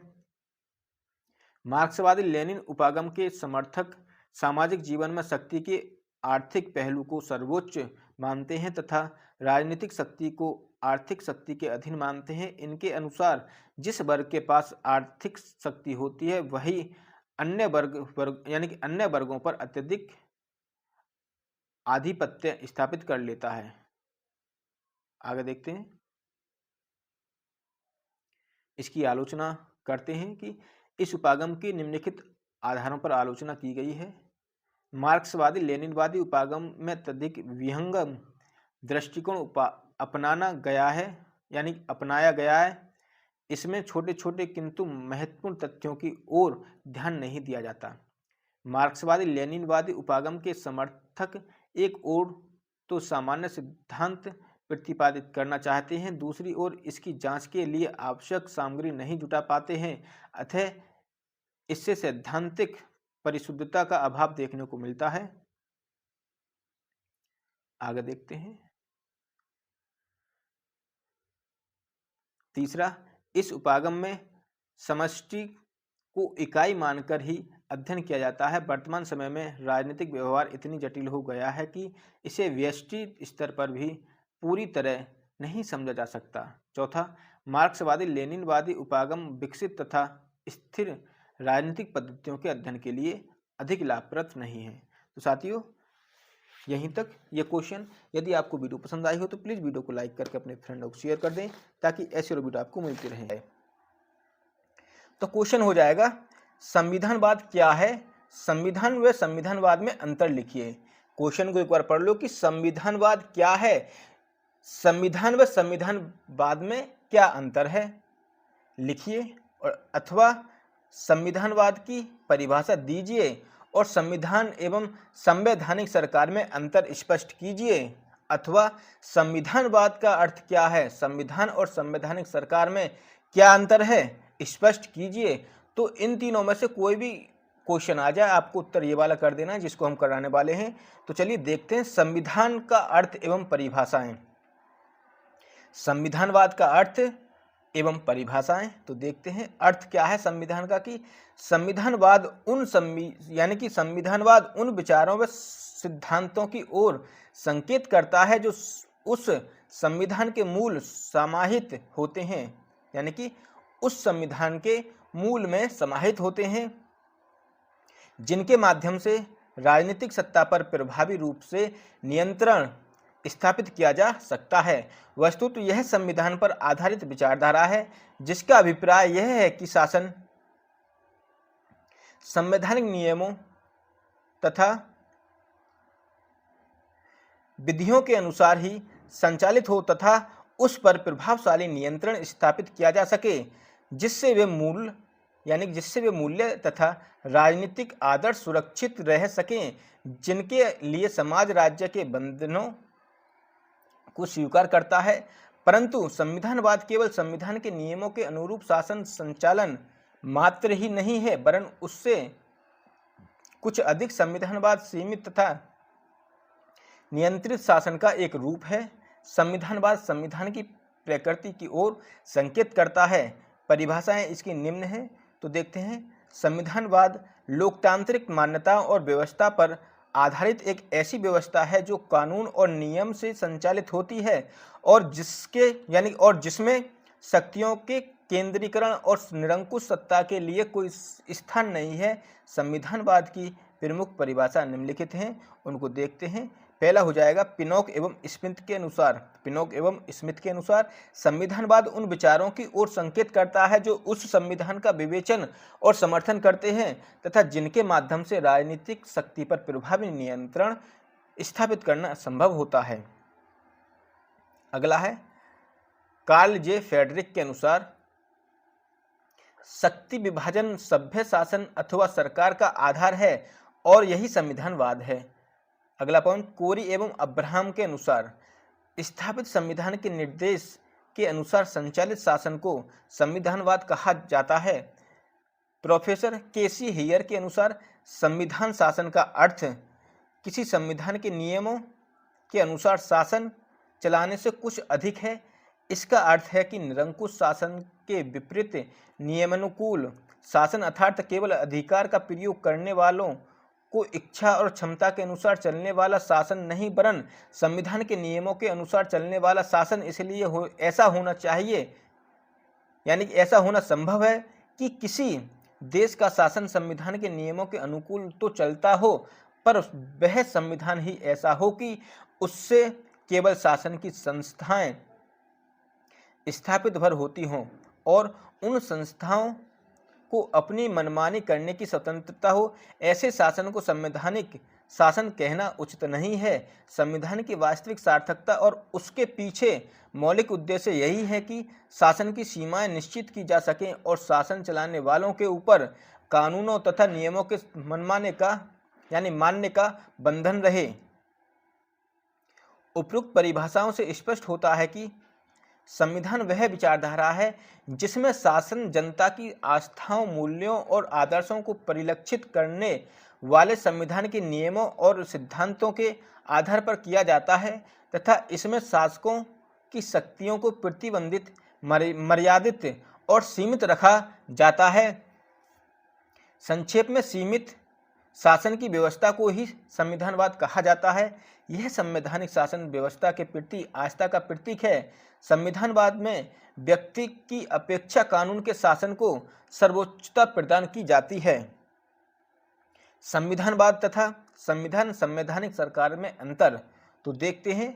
यदि आपको वीडियो पसंद आ रही हो तो प्लीज़ वीडियो को लाइक कर दें और हमारे चैनल को सब्सक्राइब कर लें ताकि ऐसी और वीडियो आपको मिलती रहे। संविधान के अर्थ को स्पष्ट करते हुए समय प्रायः इसे संविधान के रूप में देखने का भ्रम उत्पन्न कर लिया जाता है। वास्तव में संविधान तथा संविधानवाद अपनी प्रकृति और स्वरूप के कारण एक दूसरे के निकट दिखाई पड़ते हुए भी समानार्थी नहीं है। यदि संविधान शासन की शक्तियों को मर्यादित करने के स्थान पर शासन तथा शासक वर्ग को असीमित शक्तियां प्रदान करा देता है तो ऐसी स्थिति में संविधान संविधानवाद के अनुकूल नहीं वरन प्रतिकूल बन जाता है। बलपूर्वक स्थापित सैन्य शासन तानाशाही का अन्य कोई रूप या अन्य कोई आतताई शासन ऐसा ही उदाहरण है। विलियम जी एंड्रयूज के अनुसार संविधानवाद की गारंटी नहीं, निरंकुश शासन संविधान को अपनी निरंकुशता छिपाने का एक बहुत अच्छा साधन बना सकते हैं तथा मान सकते हैं। पुनश्च सोवियत नेता अपने तथाकथित संविधान लोकतंत्रीय संविधान का उल्लंघन नहीं कर रहे हैं। इसके विपरीत वस्तुतः यह संविधान सोवियत संविधान ही संविधानवाद की अवधारणा के अनुरूप नहीं है। इसके द्वारा शासन की कोई प्रभावी सीमा ही निर्धारित नहीं की गई है। केसी हियर, व्लाडेल तथा अन्य विद्वान भी इस मत का प्रतिपादन करते हैं कि संविधान निश्चित रूप से संविधान के अनुरूप शासन से कुछ अधिक। संक्षेप में संविधान और संविधानवाद के अंतर की विवेचना निम्नलिखित उपशीर्षकों के अंतर्गत की जा सकती है। जो शीर्षक है उसको देखते हैं। परिभाषा में अंतर। संविधान शासन का आधार व तत्व दोनों मिलकर ही संविधानवाद का निर्माण करते हैं। संविधानवाद आवश्यक रूप से एक लोकतांत्रिक परंपरा का पोषक है, जबकि संविधान सभी प्रकार की शासन व्यवस्थाओं का पुंज है। वस्तुतः संविधान एक संगठन के रूप में है, जबकि संविधानवाद विचारधारा के रूप में है। संविधान एक दर्शन, विचारधारा और संविधान उस दर्शन की अभिव्यक्ति का साधन है। दूसरा पॉइंट, प्रकृति में अंतर। संविधान साध्य को प्राप्त करने और उसे बनाए रखने के लिए संविधान साधन है। दूसरे शब्दों में संविधानवाद जहां लक्ष्यों और उद्देश्यों की प्रधानता पर बल देता है, वहीं संविधान की मुख्य विशेषता साधनों की सुव्यवस्था होती है। एक देश के मूलभूत नियमों तथा कानूनों के संग्रह को संविधान कहा जाता है, लेकिन संविधानवाद नियमों तथा कानूनों का संग्रह मात्र ही नहीं होता है। राजनीतिक जीवन के मूल्य, विश्वास, राजनीतिक आदर्श तथा सांस्कृतिक सभी कुछ संविधानवाद में समाये हुए रहते हैं। संविधानवाद निश्चित रूप से संविधान से कुछ अधिक है। आगे देखते हैं क्षेत्र में। तीसरा पॉइंट हो जाएगा क्षेत्र में अंतर। संविधानवाद का क्षेत्र अधिक विस्तृत होता है, अर्थात संविधानवाद एक से अधिक राज्यों से संबंधित होता है अथवा हो सकता है, जबकि संविधान किसी एक राज्य विशेष के लिए होता है। संविधानवाद ही अवधारणा सार्वभौमिक अवधारणा है, जिसका प्रभाव अनेक राज्यों के संविधानों पर समान रूप से पड़ सकता है। इससे स्पष्ट है कि संविधानवाद व्यापक अवधारणा है और अनेक राष्ट्रों में समान रूप से पाई जा सकती है। इस प्रकार से संविधानवाद व्यापक तथा विस्तृत, जबकि संविधान सीमित अवधारणा है। यानी कि संविधानवाद व्यापक है तथा विस्तृत है, जबकि संविधान सीमित और अवधारणा है। औचित्य में अंतर। संविधानवाद एक निश्चित विचारधारा पर आधारित होता है, जबकि संविधान राज्य विशेष की परिस्थितियों से प्रभावित होकर मुक्त विधि पर आधारित होता है। पांचवा, उत्पत्ति की दृष्टि से अंतर। उत्पत्ति की दृष्टि से भी संविधान और संविधानवाद का अंतर देखा जाता है। यथार्थ में संविधानवाद एक विकसित विचारधारा का प्रतिफल है, जबकि संविधान किसी राज्य की परिस्थिति विशेष से ध्यान में रखकर बनाए जाते हैं, संविधान निर्मित होते हैं, जबकि संविधानवाद विकसित विचारधारा है। यानी कि संविधान निर्मित होता है और संविधानवाद एक विकसित विचारधारा है। उपयुक्त विवेचन से स्पष्ट है कि संविधान और संविधानवाद एक ही विचार का नाम है। यानी कि संविधान और संविधानवाद एक ही विचार का नाम है, लेकिन कार्य इनके अलग अलग हैं। प्रत्युत दोनों की उपस्थिति यानी प्रत्युक्त दोनों की उपस्थिति पारस्परिक संबंधों पर आधारित होती है। संविधान संविधानवाद की विकसित परंपरा का प्रतिफल है। संविधानवाद संविधान की आत्मा है। संविधानवाद सदैव लोकतांत्रिक दृष्टिकोण का पोषक है, जबकि संविधान सदैव लोकतांत्रिक हो ऐसा आवश्यक नहीं है। संविधान के लिए संविधान के होने या न होने का कोई प्रभाव नहीं होता है। ब्रिटेन में लिखित संविधान के अस्तित्व में न होने पर भी वहां संविधानवाद की पूर्ण रूप से सक्रिय भूमिका है, जबकि साम्यवादी, फासीवादी व नाजीवादी शासन व्यवस्थाओं में संविधान के होते हुए भी वहां पर संविधानवाद का अस्तित्व नहीं रहा या नहीं था। तो ये इसका क्वेश्चन हो गया। यदि आपको वीडियो पसंद आई हो तो प्लीज़ वीडियो को लाइक करके अपने फ्रेंडों को शेयर कर दें, ताकि ऐसी और वीडियो आपको मिलती रहे। इन क्वेश्चनों को जिनको मैं करा रहा हूँ, एक बार आप अच्छे से तैयार कर लें। ये प्रबल संभावना है कल आपको पेपर में देखने को मिल जाए। अगला, आधुनिक संविधानवाद की समस्याओं तथा उसके समाधान की विवेचना कीजिए, अथवा आधुनिक संविधानवाद का अर्थ दीजिए। संविधानवाद के मार्ग में आने वाली बाधाओं का वर्णन कीजिए। इन दोनों में से कोई भी क्वेश्चन आ जाए, आपको उत्तर ये कर देना जिसको हम कराने वाले हैं। तो चलिए, यदि साथियों आप हमारे चैनल पर नए हैं तो प्लीज़ चैनल को सब्सक्राइब करके अपने फ्रेंडों को शेयर कर दें, ताकि ऐसी वीडियो आपको मिलती रहे। और एक अच्छा सा कमेंट छोड़ दें कि आपको वीडियो कैसी लगी। तो देखते हैं इसके उत्तर को बड़े बिंदास तरीके से फिनिश करने वाले हैं।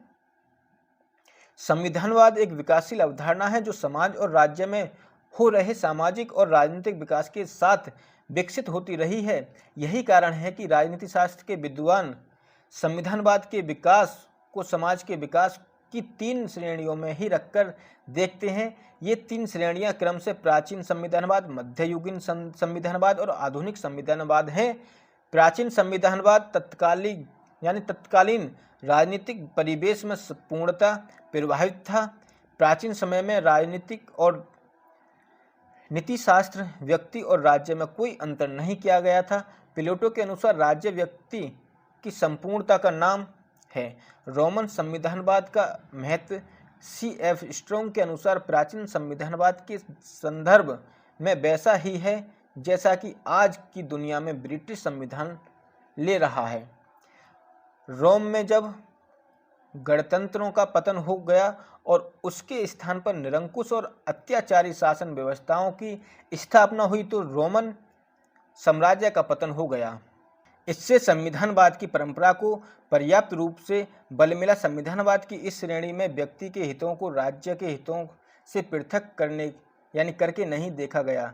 दास प्रथा को, जो प्राचीन इतिहास का महत्वपूर्ण अंग है, संस्थापित करने और उसे राजनीतिक मान्यता दिए जाने जैसे विचारों पर बल दिया गया। अरस्तु के दासता पर विचार। मध्ययुगीन संविधानवाद में राजनीतिक विचारकों, जिनमें सिसरो, एक्विनास और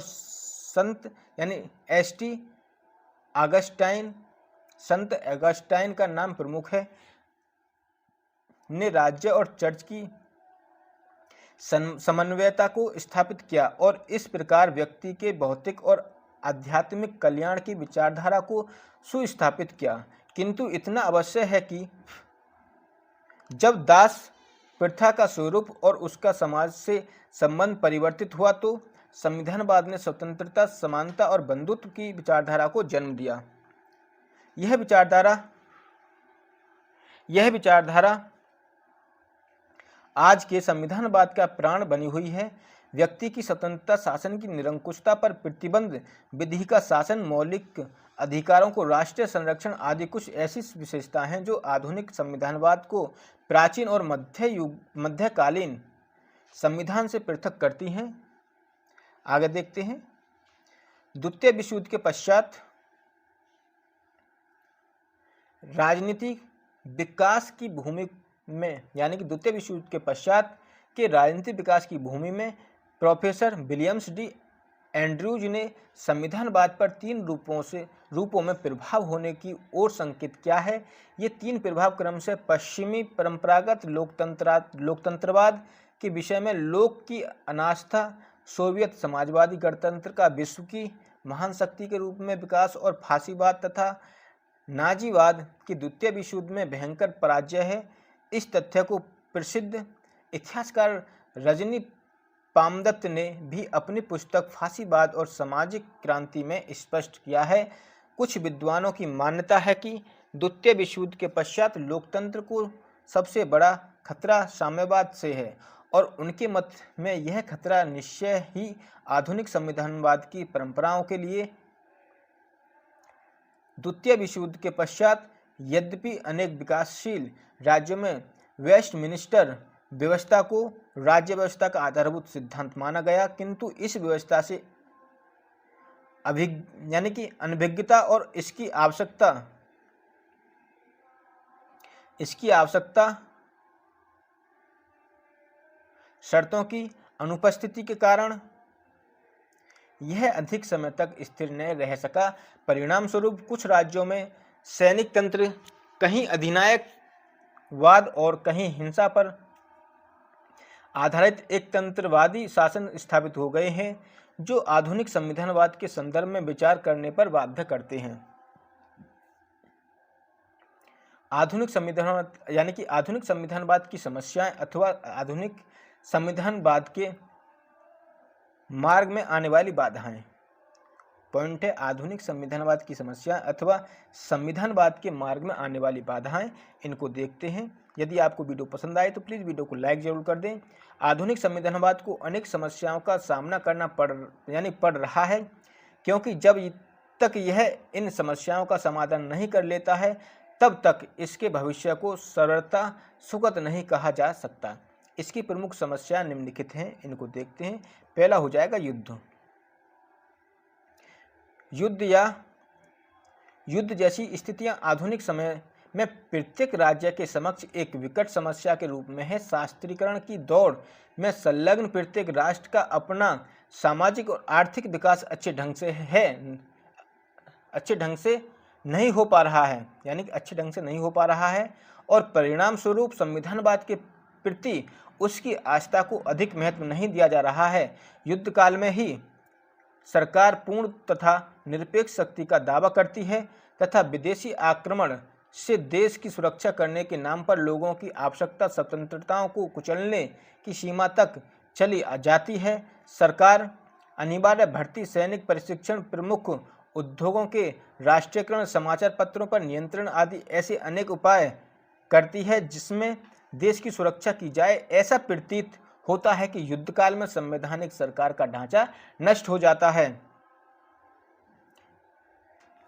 यदि आपको साथियों वीडियो पसंद आ रही हो तो प्लीज वीडियो को लाइक जरूर कर दें। दूसरा, निरंकुशवाद। प्रोफेसर केसी हियर के शब्दों में संवैधानिक शासन का भविष्य इस बात पर निर्भर करता है कि विभिन्न रूपों में निरंकुशवाद की शक्ति कितनी है। जैसे जैसे वह बढ़ता है वैसे वैसे संवैधानिक शासन पीछे हटता जाता है। इस कथन से यह तथ्य स्वतः सिद्ध हो जाता है कि निरंकुशवाद अभी भी किसी न किसी रूप में अस्तित्व में है।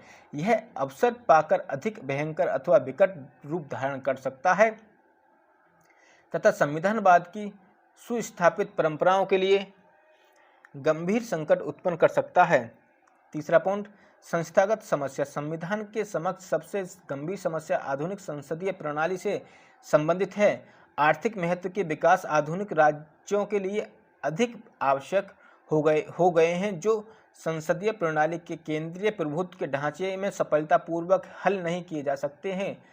इससे सामाजिक अव्यवस्था के उत्पन्न होने और इस प्रणाली में ही आस्था समाप्त होने तक की स्थिति उत्पन्न हो सकती है। चौथा पॉइंट है आपका राज्य और नागरिक के संबंधों की समस्या। प्रोफेसर स्ट्रॉन्ग की मान्यता है कि जहां समाज में केवल शोषित एवं पिछड़े वर्गों के आर्थिक हितों में अभिवृद्धि के लिए यह आवश्यक है कि राज्य की केंद्रीय संस्थाओं को अधिक से अधिक कार्य सौंपे जाएं। यद्यपि उन पर पहले से ही पर्याप्त भार है, वहां मतदान की आधुनिक प्रणाली के अधीन गठित संसद के सदस्यों को बहुमत प्राप्त करने में कठिनाई का अनुभव होता है और ऐसी परिस्थितियों में संभव है कि निराश होकर के वे कुछ उच्छृंखल असंवैधानिक मार्गों को अपनाने के लिए विवश किए जा सकें। संवैधानिक राज्यों की इस कठिनाई का सामना करना पड़ेगा क्योंकि औद्योगिक श्रमिक यदि बहुमत में नहीं है तो भी उनका कम से कम ऐसा पर्याप्त बलशाली अल्पमत हो तो ही जो अपनी मांगों की पूर्ति के लिए कुछ न कुछ किए जाने पर समाज को पंगु बना सकता है और राज्य में फूट उत्पन्न कर सकता है। उपरोक्त कथन से स्पष्ट है कि राज्य और व्यक्ति के संबंधों में किसी प्रकार की कटुता नहीं आनी चाहिए, अन्यथा यह कटुता संविधानवाद के लिए एक बहुत बड़ा संकट उत्पन्न कर सकती है। पांचवा पॉइंट है आपका संकटकालीन व्यवस्थाओं की स्पष्टता। लगभग प्रत्येक देश का संविधान संकटकालीन परिस्थितियों से निपटने के लिए कुछ आपातकालीन अधिकारों की व्यवस्था करता है जो शासक के द्वारा प्रयोग किए जाते हैं। कभी कभी ऐसा होता है कि शासक इन अधिकारों के प्रयोग से संविधानवाद के लिए संकट उत्पन्न कर देता है। भारत में 25 जून 1975 को घोषित आपातकालीन स्थिति इस समस्या के प्रति ध्यान आकर्षित करती है, जिसमें संविधान का ही सहारा लेकर प्रधानमंत्री ने आपातकालीन स्थिति लागू कर दी थी और जैसा कि कुछ विद्वानों की मान्यता है कि इससे आधुनिक संविधानवाद की भारत से एक रूप में समाप्ति हो गई थी। छठा पॉइंट सामाजिक तथा आर्थिक संतोष, यानी सामाजिक तथा आर्थिक असंतोष। हियर का यह मत है कि राष्ट्रीय संकट अथवा सामाजिक आर्थिक असंतोष की स्थितियां सरकार पर सामान्यतः आरोपित सीमाओं को निलंबित कर देती हैं। भुखमरी, अकाल, महामारी, गरीबी, गंदगी, बेरोजगारी आदि संविधानवाद के लिए गंभीर समस्या उत्पन्न कर सकते हैं। उपयुक्त विवेचन से यह स्पष्ट है कि आधुनिक संविधानवाद के मार्ग में अनेक समस्याएं हैं। वास्तव में ये समस्याएं संविधान की प्रक्रिया व्यवस्था से अधिक संबद्ध हैं।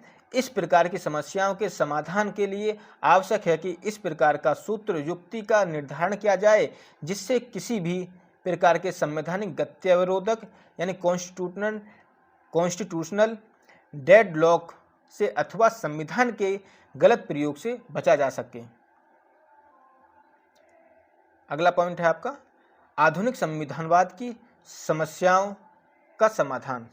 आधुनिक संविधानवाद की समस्याओं का समाधान।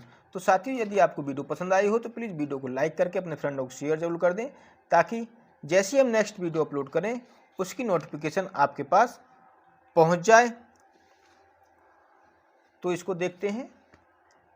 Professor C.F. स्ट्रॉन्ग ने उपरोक्त समस्याओं के कुछ समाधान खोजे हैं जो इस संदर्भ में बहुत महत्वपूर्ण हैं। इन समाधानों को निम्नलिखित शीर्षकों के अंतर्गत रखा जा सकता है। पहला हो जाएगा सुदृढ़ शासन। यह एक सार्वभौमिक सत्य है कि व्यक्ति अपने स्वार्थ के आगे समाज और राज्य के हितों को अवहेलना करते हैं। ऐसा समाज जहां प्रत्येक व्यक्ति को स्वेच्छानुसार कार्य करने की स्वतंत्रता होती है, शीघ्र ही अव्यवस्था का शिकार हो जाता है। इस प्रकार की अराजकता से बचने के लिए एक संप्रभु शक्ति से युक्त राज्य होना आवश्यक है। एक विद्वान की मान्यता है कि लोकतांत्रिक राज्य में प्रत्येक व्यक्ति को अपने विचारों को व्यक्त करने की स्वतंत्रता होती है। राज्य का यह कार्य है कि वह यह देखे कि कोई व्यक्ति उस अधिकार का लाभ उठाकर अव्यवस्था तो नहीं फैला रहा है। अगला पॉइंट हो जाएगा आपका योग्य शासन। क्या? योग्य शासन। शासन को शासन करते समय यह ध्यान रखना चाहिए कि आधुनिक शासन व्यवस्थाओं में संप्रभुता जनता में निहित होती है, अतः शासन को सदैव नियमानुसार एवं जनता के कल्याण को ध्यान में रखकर किया जाना चाहिए। शासन योग्य, विवेकशील तथा कार्यकुशल होने चाहिए, तभी वे जनता को सहयोग प्राप्त करने में सफल हो सकेंगे। तीसरा पॉइंट है बुद्धिमत्तापूर्ण शासन। संविधान को जीवित रखने के लिए आवश्यक है कि समाज का बड़ा भाग उसमें सक्रिय भागीदारी तथा रुचि का प्रदर्शन करे। बुद्धिजीवियों को इस बात का एहसास कराया जाना चाहिए कि वे राजनीतिक भाग्य के स्वयं निर्माता हैं। सरकार के तीनों प्रभागों का गठन लोकतांत्रिक ढंग से किया जाना चाहिए और सरकार की समस्त प्रक्रिया इस रूप में हो कि नागरिक के मौलिक अधिकारों के क्षति न पहुँचे। सरकार को समाज के प्रत्येक वर्ग की समस्याओं पर ध्यान देकर सभी वर्गों की समस्याओं का समाधान करने का अधिकतम प्रयास करना चाहिए, जिससे जनता का विश्वास उस राज्य व्यवस्था में बना रह सके। प्रोफेसर स्ट्रॉन्ग का इस विषय में मत है द्वितीय सदन में नए प्रकार का प्रतिनिधित्व और लोक निर्देशन, लोक प्रक्रम तथा प्रत्यावर्तन जैसे प्रत्यक्ष लोकतंत्रात्मक नियंत्रण का विस्तार यदि आदि सुधार कुछ अवस्थाओं में निश्चित ही ऐसी सक्रिय रूप उत्पन्न करने में पर्याप्त सहायता करेंगे। चौथा, प्रशासन संबंधी सुधार। एकात्मक शासन व्यवस्था में प्रशासन की समस्याएं भी संविधानवाद के लिए खतरा है। राज्य की विभिन्न इकाइयों को विधानमंडल के संज्ञान में लाने का प्रयास किया जाना चाहिए, जिससे शासन संबंधी कोई समस्या उत्पन्न न हो सके। प्रोफेसर स्ट्रॉन्ग का मंतव्य है कि एकात्मक राज्य को भी संघात्मक राज्य के अनुरूप अपने राजनीतिक निकायों का रचना इस प्रकार करनी चाहिए कि जिससे उनके पास केंद्रीय परियोजनाओं के लिए केवल वे ही शक्तियां रह जाएं जो सामान्य हित के लिए आवश्यक हों। इससे केंद्रीय विधानमंडल का कार्यभार कम होगा। कार्यपालिका के कार्य पर अधिक सतर्क निरीक्षण संभव बनाकर नौकरशाही के खतरों को कम किया जा सकेगा और इससे निश्चित ही राजनीतिक सक्रियता में वृद्धि की जा सकती है। अगला पॉइंट हो जाएगा आपका अंतर्राष्ट्रीय संगठन का निर्माण।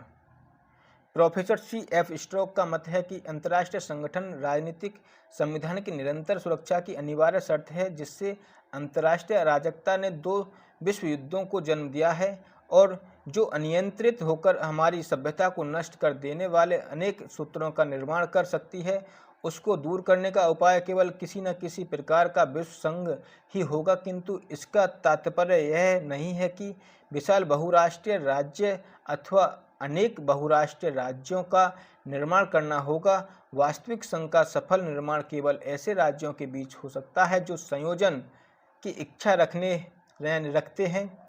स्ट्रोंग के उपरोक्त मत से इस बात की पुष्टि होती है कि आधुनिक संविधानवाद के अस्तित्व को बनाए रखने और इसे आगे बढ़ाने के लिए यह आवश्यक है कि संयोजन की इच्छा वाले राज्यों का एक विशाल यानी एक विश्व संघ हो जो युद्ध अथवा युद्ध की संभावना को दूर करने में सक्षम हो। उपरोक्त विवेचन से यह स्पष्ट है कि यद्यपि आधुनिक संविधानवाद की अनेक समस्याएं हैं, किंतु उनका समाधान सरलता से किया जा सकता है। इस संदर्भ में आधुनिक राज्यों यानी नेशनल स्टेट्स की क्रिया प्रणाली और संयुक्त राष्ट्र संघ का सफल संचालन महत्वपूर्ण रहा है। हर कोई यह कहने की स्थिति में है कि संविधानवाद का भविष्य उज्जवल है। तो ये यदि आपको वीडियो पसंद आई हो तो प्लीज़ वीडियो को लाइक कर दें ताकि ऐसे वीडियो आपको मिलते रहें। तो चलिए क्वेश्चन की तरफ चलते हैं बिना देरी करे हुए। राजनीतिक विकास एवं राजनीतिक आधुनिकीकरण में अंतर लिखिए। राजनीतिक विकास एवं राजनीतिक आधुनिकीकरण में अंतर लिखिए। तो उत्तर हो जाएगा इसका राजनीतिक विकास और राजनीतिक आधुनिकीकरण। राजनीतिक विकास को राजनीतिक आधुनिकीकरण और आधुनिकीकरण के समान ही विकास की प्रक्रिया मानने की प्रवृत्ति काफ़ी प्रचलित रही है। दोनों में अंतर को निम्नलिखित बिंदुओं द्वारा स्पष्ट किया जा सकता है। तो कौन कौन से वो बिंदु हैं जिनसे इनको स्पष्ट किया जा सकता है, आगे चल के देखते हैं।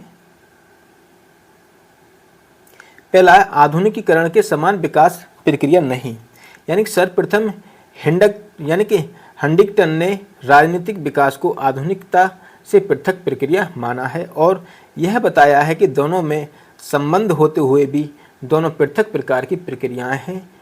उसने आधुनिकीकरण को राजनीतिक विकास का एक प्रेरक नहीं बताकर राजनीतिक विकास को आधुनिकीकरण लाने वाली प्रक्रियाओं और संरचनाओं से संबंधित माना है। हंटिंगटन के अनुसार राजनीतिक विकास राजनीतिक संगठनों और प्रक्रियाओं का संस्थाकरण है। इस प्रकार हंटिंगटन ने राजनीतिक विकास को संस्थाकरण करने के समान मानकर यह स्पष्ट करने का प्रयास किया है कि अच्छी तरह संस्थाकृत राजनीतिक व्यवस्था में अधिक अनुकूलता, जटिलता, स्वायत्तता और क्रमिकता आ जाती है, जो राजनीतिक विकास के संकेतक है। इस विचार से राजनीतिक विकास राजनीतिक आधुनिकीकरण के समान ही विकास प्रक्रिया का परिणाम नहीं है। हंटिंगटन ने इसे, आगे देखते हैं, आधुनिकीकरण के समान ही विकास प्रक्रिया नहीं माना है। हंटिंगटन ने इसे आधुनिकीकरण से भिन्न किंतु राजनीतिक आधुनिकीकरण से घनिष्ठ रूप से संबंधित प्रक्रिया माना है। अगला पॉइंट है, दूसरा पॉइंट, राजनीतिक विकास व्यापक और सर्वग्राही। जागवाराइव ने राजनीतिक विकास और राजनीतिक आधुनिकीकरण में अंतर करते हुए यह माना है कि राजनीतिक विकास की अवधारणा राजनीतिक आधुनिकीकरण से अधिक व्यापक और सर्वग्राही है। उसने इस संबंध में लिखा है कि राजनीतिक विकास एक प्रक्रिया के रूप में राजनीतिक आधुनिकीकरण तथा राजनीतिक संस्थाकरण का जोड़ है। आगे देखते हैं, ऐतिहासिक और प्रक्रियात्मक विभेद। आगे, आइंस्टाइन ने राजनीतिक आधुनिकीकरण की प्रक्रिया को ऐतिहासिक और प्रक्रियात्मक दोनों ही रूपों में देखने का प्रयास किया है। उसने प्रक्रियात्मक दृष्टि से राजनीतिक आधुनिकीकरण के 3 लक्षणों की चर्चा की है।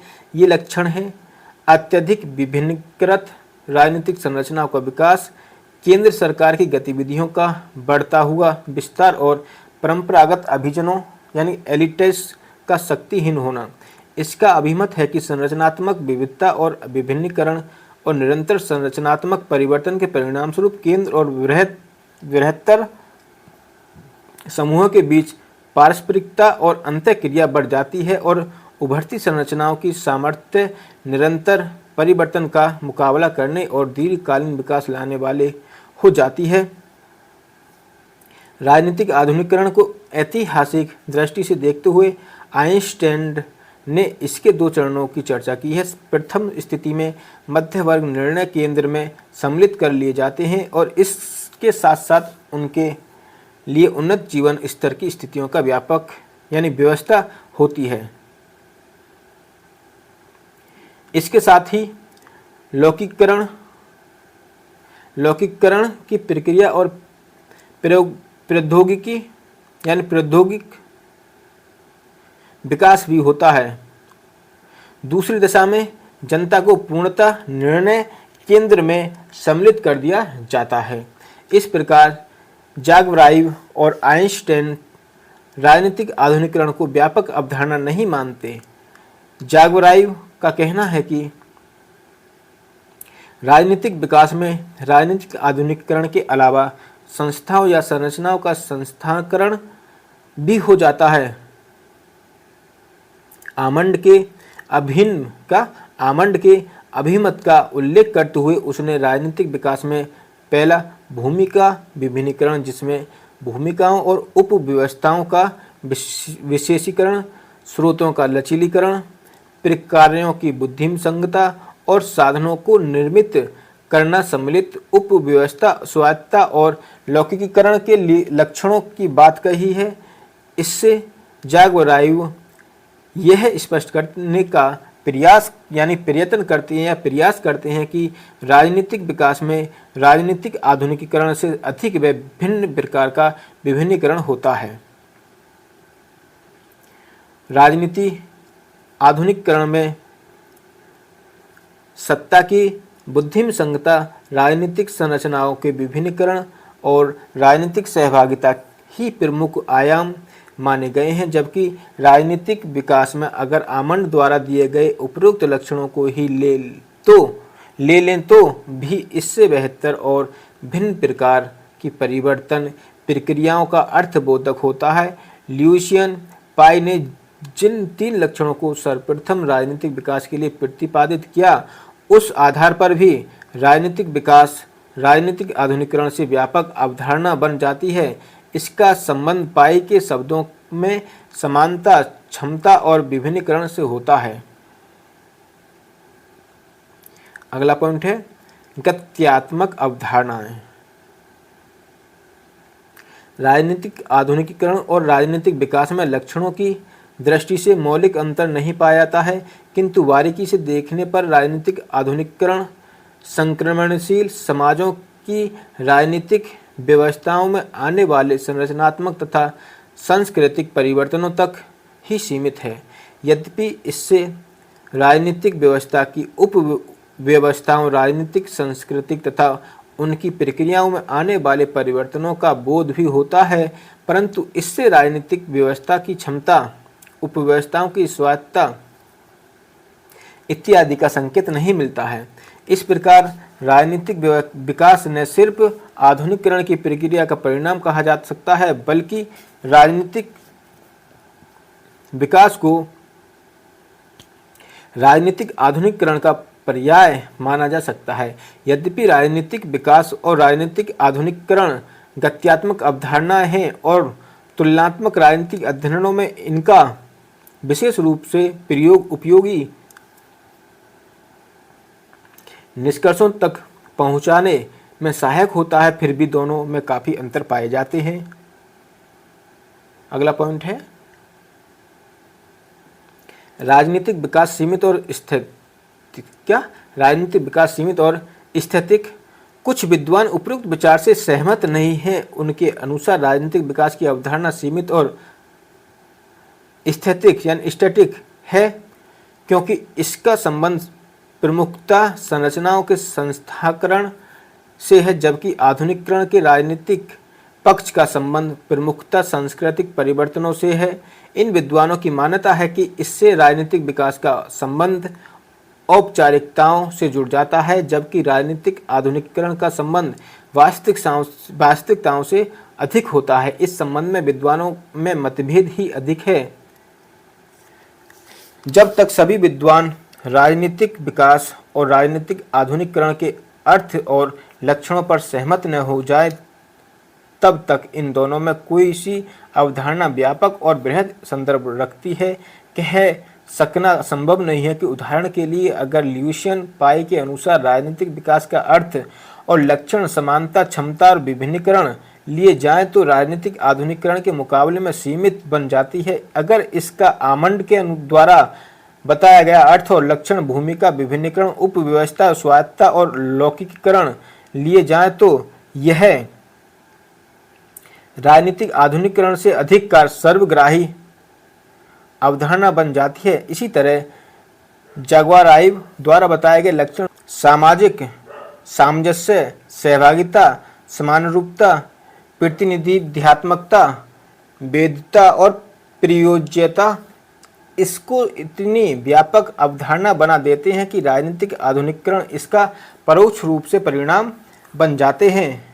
निष्कर्ष रूप में कहना, यानी कि हम कह सकते हैं कि यह कहना सही होगा कि यही कह सकते हैं कि राजनीतिक विकास और राजनीतिक आधुनिकीकरण पर इतना मतभेद बना हुआ है कि सुनिश्चित रूप से कुछ कहना कठिन है। उदाहरण के लिए आइंस्टाइन ने राजनीतिक आधुनिकीकरण की प्रक्रिया को प्रक्रियात्मक अत्यधिक विभिन्नीकरण, राजनीतिक संरचनाओं का विकास, केंद्र सरकार की गतिविधियों का बढ़ता हुआ विस्तार और परंपरागत अभिजनों का शक्तिहीन होना और इसके परिणामस्वरूप केंद्र और बृहत्तर समूहों के मध्य पारस्परिकता और अंतःक्रिया में वृद्धि और ऊर्ध्वगामी या उभरती संरचनाओं के साथ निरंतर परिवर्तन का मुकाबला करने और दीर्घकालीन विकास लाने वाला हो जाना तथा ऐतिहासिक मध्य वर्ग निर्णय केंद्रों में सम्मिलित किए गए और दूसरी अवस्था में जनता को पूर्णतः निर्णय केंद्रों में सम्मिलित करना दृष्टि से देखकर इतनी व्यापक अवधारणा बना दिया है कि यह राजनीतिक विकास से किसी तरह सीमित नहीं रह जाती है। अतः इन दोनों के बारे में सापेक्षता वाले निष्कर्ष इनके अर्थों व लक्षणों विशेष से जोड़कर ही निकाले जा सकते हैं। तो साथियों, ये क्वेश्चन यहीं तक। यदि आपको वीडियो पसंद आई हो तो प्लीज़ वीडियो को लाइक करके अपने फ्रेंडों को शेयर कर दें ताकि ऐसी और वीडियो आपको मिलती रहें। और यदि वीडियो पसंद आई हो तो प्लीज़ वीडियो को लाइक कर दें और एक प्यारा सा कमेंट दे दें। और हमारे चैनल पर यदि नए हो तो चैनल को सब्सक्राइब की तरफ चलते हैं बिना देरी करे हुए। क्वेश्चन हो जाएगा आपका कि राजनीतिक संस्कृति को परिभाषित कीजिए तथा इसकी प्रकृति विशेषताओं का उल्लेख कीजिए, अथवा तुलनात्मक राजनीति में राजनीतिक संस्कृति के योगदान अथवा महत्व की विवेचना कीजिए, अथवा राजनीतिक संस्कृति की परिभाषा दीजिए, तुलनात्मक राजनीतिक अध्ययन में उसके महत्व का वर्णन कीजिए। इनमें से कोई भी क्वेश्चन आ जाए तो आपको यही उत्तर लिख के आना है। तो चलिए देखते हैं। उत्तर हो जाएगा इसका राजनीतिक संस्कृति का अर्थ एवं परिभाषाएं। तो अर्थ हो जाएगा इसका राजनीतिक संस्कृति सामान्य संस्कृति का अभिन्न अंग है और दोनों का पारस्परिक रूप से बहुत घनिष्ठ संबंध होता है। राजनीतिक संस्कृति सामान्य रूप में समाजशास्त्रीय शब्द है जिसमें अनेक अवधारणा सम्मिलित हैं, जैसे राजनीतिक विचारवाद, राष्ट्रीय लोकचार यानी लोकाचार, राष्ट्रीय भावना, राष्ट्रीय मनोविज्ञान तथा जनता के आधारभूत नैतिक मूल्य आदि। अपनी भौतिक आवश्यकताओं की पूर्ति के उपरांत व्यक्ति ने राजनीतिक प्रक्रिया की ओर ध्यान देना प्रारंभ किया और ऐसी विधियों द्वारा प्रविधियों को जन्म दिया जिनका अनुसरण करके व्यक्ति राजनीतिक क्षेत्र में विकास कर सके। इन विधियों और प्रविधियों के आधार पर व्यक्ति ने राजनीतिक संस्थाओं का निर्माण किया। इस प्रकार राजनीतिक संस्कृति ऐसे विश्वासों, मूल्यों और मनोभावों से मिलकर बनती है जो राजनीतिक संस्थाओं के निर्माण एवं राजनीतिक समस्याओं का समाधान करने में व्यक्तियों की सहायता करते हैं। राजनीतिक संस्कृति को विभिन्न विद्वानों के द्वारा अलग अलग नामों से संबोधित किया गया है। आमंड इसे कार्य के प्रति अभिमुखीकरण, बियर राजनीतिक संस्कृति, ईस्टर्न पर्यावरण तथा स्प्रो राजनीतिक शैली कहता है। परंतु इन सब में राजनीतिक सांस्कृतिक सब ही सर्वाधिक उपयुक्त है। विशुद्ध आनुभविक दृष्टि से राजनीतिक संस्कृति का प्रयोग सर्वप्रथम आमंड तथा पावेल के द्वारा विकासवादी देशों के अध्ययन में किया गया। परिभाषा इसकी देखते हैं। प्रमुख विद्वान ने राजनीतिक संस्कृति को निम्नलिखित शब्दों में परिभाषित किया है। रोज के अनुसार राजनीतिक संस्कृति की धारणा ऐसे मूल्यों, विश्वासों और मनोभावों को व्यक्त करने का सुविधाजनक एवं संक्षिप्त ढंग है जो राजनीतिक जीवन को अर्थ प्रदान करते हैं। दूसरा देखते हैं। LW पाई के अनुसार राजनीतिक संस्कृति में वे सभी अभिवृत्तियां, विश्वास एवं मनोभावनाएं सम्मिलित हैं जिनके बिना कोई भी राजनीतिक प्रक्रिया व्यवस्थित नहीं हो सकती है। राजनीतिक संस्कृति से हमें उन आधारभूत पूर्व धारणाओं को और नियमों का ज्ञान होता है जो किसी पूर्व राजनीतिक पद्धति के मूल में होकर उसे व्यवहारिक रूप प्रदान करते हैं। तीसरा, L. आरवाल के अनुसार राजनीतिक संस्कृति उन मनोवृत्तियों, विश्वासों, मनोभावों और मूल्यों का संकलन है जिनका संबंध राजनीतिक व्यवस्था और राजनीतिक समस्या से है। अगला पॉइंट हो जाएगा आमंड एवं पावेल के अनुसार यह किसी भी राजनीतिक व्यवस्था के सदस्यों में राजनीतिक के प्रति पाई जाने वाली व्यक्तिगत मनोवृत्तियों और अभुमुखीकरण का स्वरूप है। उपयुक्त परिभाषाओं के विवेचन से स्पष्ट होता है कि राजनीतिक संस्कृति सामान्य संस्कृति का एक अंग है तथा व्यक्तियों के उन राजनीतिक विश्वासों, मान्यताओं और मनोभावों का संयुक्त रूप है जो संस्थागत होकर पीढ़ी दर पीढ़ी परिवर्तित और समाहित होते आए हैं तथा राजनीतिक व्यवस्था एवं प्रक्रिया के भाग बन गए हैं। संभवतः राजनीतिक व्यवस्था राजनीतिक संस्कृति के आधार पर ही टिकी रहती है। राजनीतिक संस्कृति की प्रकृति, विशेषताएं। तो राजनीतिक संस्कृति की विशेषताओं या लक्षणों एवं प्रकृति के संबंध में निम्नलिखित बिंदु उल्लिखित हैं या उल्लेखनीय हैं, तो इनको देखते हैं। यदि आपको वीडियो पसंद आए तो प्लीज़ वीडियो को लाइक जरूर कर जाएं। पहला पॉइंट है, राजनीतिक संस्कृति प्रत्येक समाज में पाई जाती है। राजनीतिक संस्कृति के आधार पर ही सामाजिक एवं राजनीतिक व्यवस्थाओं का वर्गीकरण किया जाता है। दूसरा, विभिन्न राष्ट्रों की राजनीतिक संस्कृति में समानता व विषमता दोनों पाई जाती हैं। तीसरा, राजनीतिक संस्कृति राष्ट्र के नागरिकों में समानता के भाव जागृत करती है। चौथा, राजनीतिक संस्कृति में गतिशीलता एवं परिवर्तनशीलता का गुण पाया जाता है। एक राष्ट्र की राजनीतिक संस्कृति पर दूसरे राष्ट्र की राजनीतिक संस्कृति का प्रभाव पड़ता है। इसके परिणामस्वरूप राष्ट्रों की राजनीतिक संस्कृतियों में परिवर्तन की प्रक्रिया प्रारंभ हो जाती है। राजनीतिक संस्कृति में सहभागी धारणा निहित होती है। भारत की राजनीतिक संस्कृति पर ब्रिटेन की राजनीतिक संस्कृति की छाप स्पष्ट रूप से दिखाई देती है।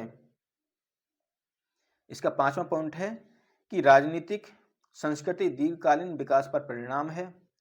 राजनीतिक संस्कृति पीढ़ी दर पीढ़ी के नागरिकों में हस्तांतरित होती रहती है। राजनीतिक संस्कृति पर परिवार, समाज तथा विभिन्न प्रकार की संस्थाओं आदि का विशेष प्रभाव पड़ता है। राजनीतिक संस्कृति राजनीतिक अनुभवों के द्वारा विकसित होती है। नवा सभ्य एवं विकसित देशों में राजनीतिक संस्कृति में परिवर्तन की मात्रा कम होती है, जबकि अविकसित समाजों में राजनीतिक संस्कृति परिवर्तन के दौर से गुजरती रहती है। दसवां, राजनीतिक संस्कृति एक अमूर्त नैतिक अवधारणा है। राजनीतिक संस्कृति का मूल आधार व्यक्ति तथा समाज के राजनीतिक मूल्य एवं विश्वास होते हैं। जो मूल्य तथा विश्वास सामान्य नैतिक धारणाओं के अंग होते हैं तथा इन्हें अन्य भौतिक तत्वों की भांति कोई मूर्त स्वरूप प्रदान नहीं होता है। इन्हें तो केवल समझा तथा अनुभव ही किया जा सकता है। राजनीतिक संस्कृति मूल्य संबद्ध अवधारणा है। अगला पॉइंट हो जाएगा आपका 11वां। राजनीतिक संस्कृति अनेक तत्वों का सामूहिक और समन्वित रूप है। 12वां, राजनीतिक संस्कृति यदि एक ओर ऐतिहासिक विरासत तथा भौगोलिक परिस्थितियों में प्रभावित होती है, तो दूसरी ओर सामाजिक आर्थिक संरचना के द्वारा इसका नियम किया जाता है। एक देश की राजनीतिक सांस्कृतिक संरचना को समझने के लिए हमें यह जानना आवश्यक है कि किसी समय विशेष पर राष्ट्र में सामाजिक मूल्यों के प्रति नागरिकों का क्या दृष्टिकोण है और वे मूल्य किसी उद्देश्य से निर्धारित किए गए हैं।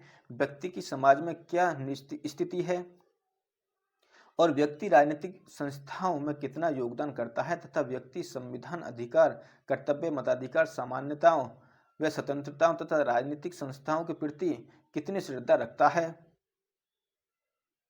अगला हो जाएगा, उपयुक्त विवेचन से स्पष्ट है कि राजनीतिक संस्कृति किसी भी सामान्य संस्कृति का अंग होते हुए भी नागरिकों के उन राजनीतिक विश्वासों, मान्यताओं और मनोभावी का संयुक्त रूप है जो संस्थागत होकर पीढ़ी दर पीढ़ी परिवर्तित और संवर्धित होते आए हैं, जो किसी राज्य व्यवस्था के विश्लेषण में आधारित संरचना की भूमिका निभाते हुए आवश्यक तत्व के रूप में विचारकों के द्वारा स्वीकृत हुए हैं। वस्तुतः राजनीतिक संस्कृति राजनीति के मनोवैज्ञानिक और बहुआयामी मापों की पूर्ण रूप में अभिव्यक्ति है।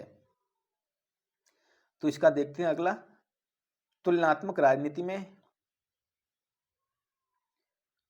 राजनीति में राजनीतिक संस्कृति का योगदान एवं महत्व।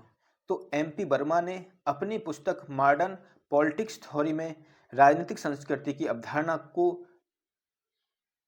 आधुनिक राजनीतिक सिद्धांत के विकास में महत्वपूर्ण देन माना है। उनके अनुसार राजनीतिक संस्कृति की संकल्पना के आधार पर किए गए अध्ययनों में अनेक गुण पाए जाते हैं, जिनका हम संक्षेप में वर्णन निम्न प्रकार से कर सकते हैं। पहला हो जाएगा आपका, गतिशील सांस्कृतिक इकाई के रूप में संपूर्ण राजनीतिक व्यवस्था पर ध्यान केंद्रित करना। एमपी वर्मा का मत है कि राजनीतिक संस्कृति के प्रत्यय से राजनीतिक समुदाय अथवा समाज पर एक सजीव सामूहिक सत्ता के रूप में अध्ययन करने हेतु ध्यान आकर्षित हुआ है। इससे व्यक्ति के स्थान पर राजनीतिक व्यवस्था अध्ययन का केंद्र बनी है। उनका कथन है कि व्यवहारवादी क्रांति के साथ ही राजनीतिक विकास के विद्वानों का अध्ययन सामान्यतः व्यक्तिगत राजनीतिक व्यवहार पर केंद्रित होने लगा था तथा राजनीतिक विज्ञान तीव्र गति से मनोविज्ञान से सामान्यता स्थापित करने लगा। यहाँ तक कि व्यवस्था दृष्टिकोण के विकास के बाद भी राजनीतिक विश्लेषण एक घटना अथवा एक निर्णय को इकाई के रूप में ले रहे थे। नीति निर्धारक, नेता अथवा मतदाता जैसी इकाइयां ही अध्ययन का केंद्र बिंदु बनी रही हैं, किंतु राजनीतिक संस्कृति की अवधारणा से संपूर्ण राजनीतिक व्यवस्था अध्ययन विश्लेषण की इकाई बन गई है। अगला,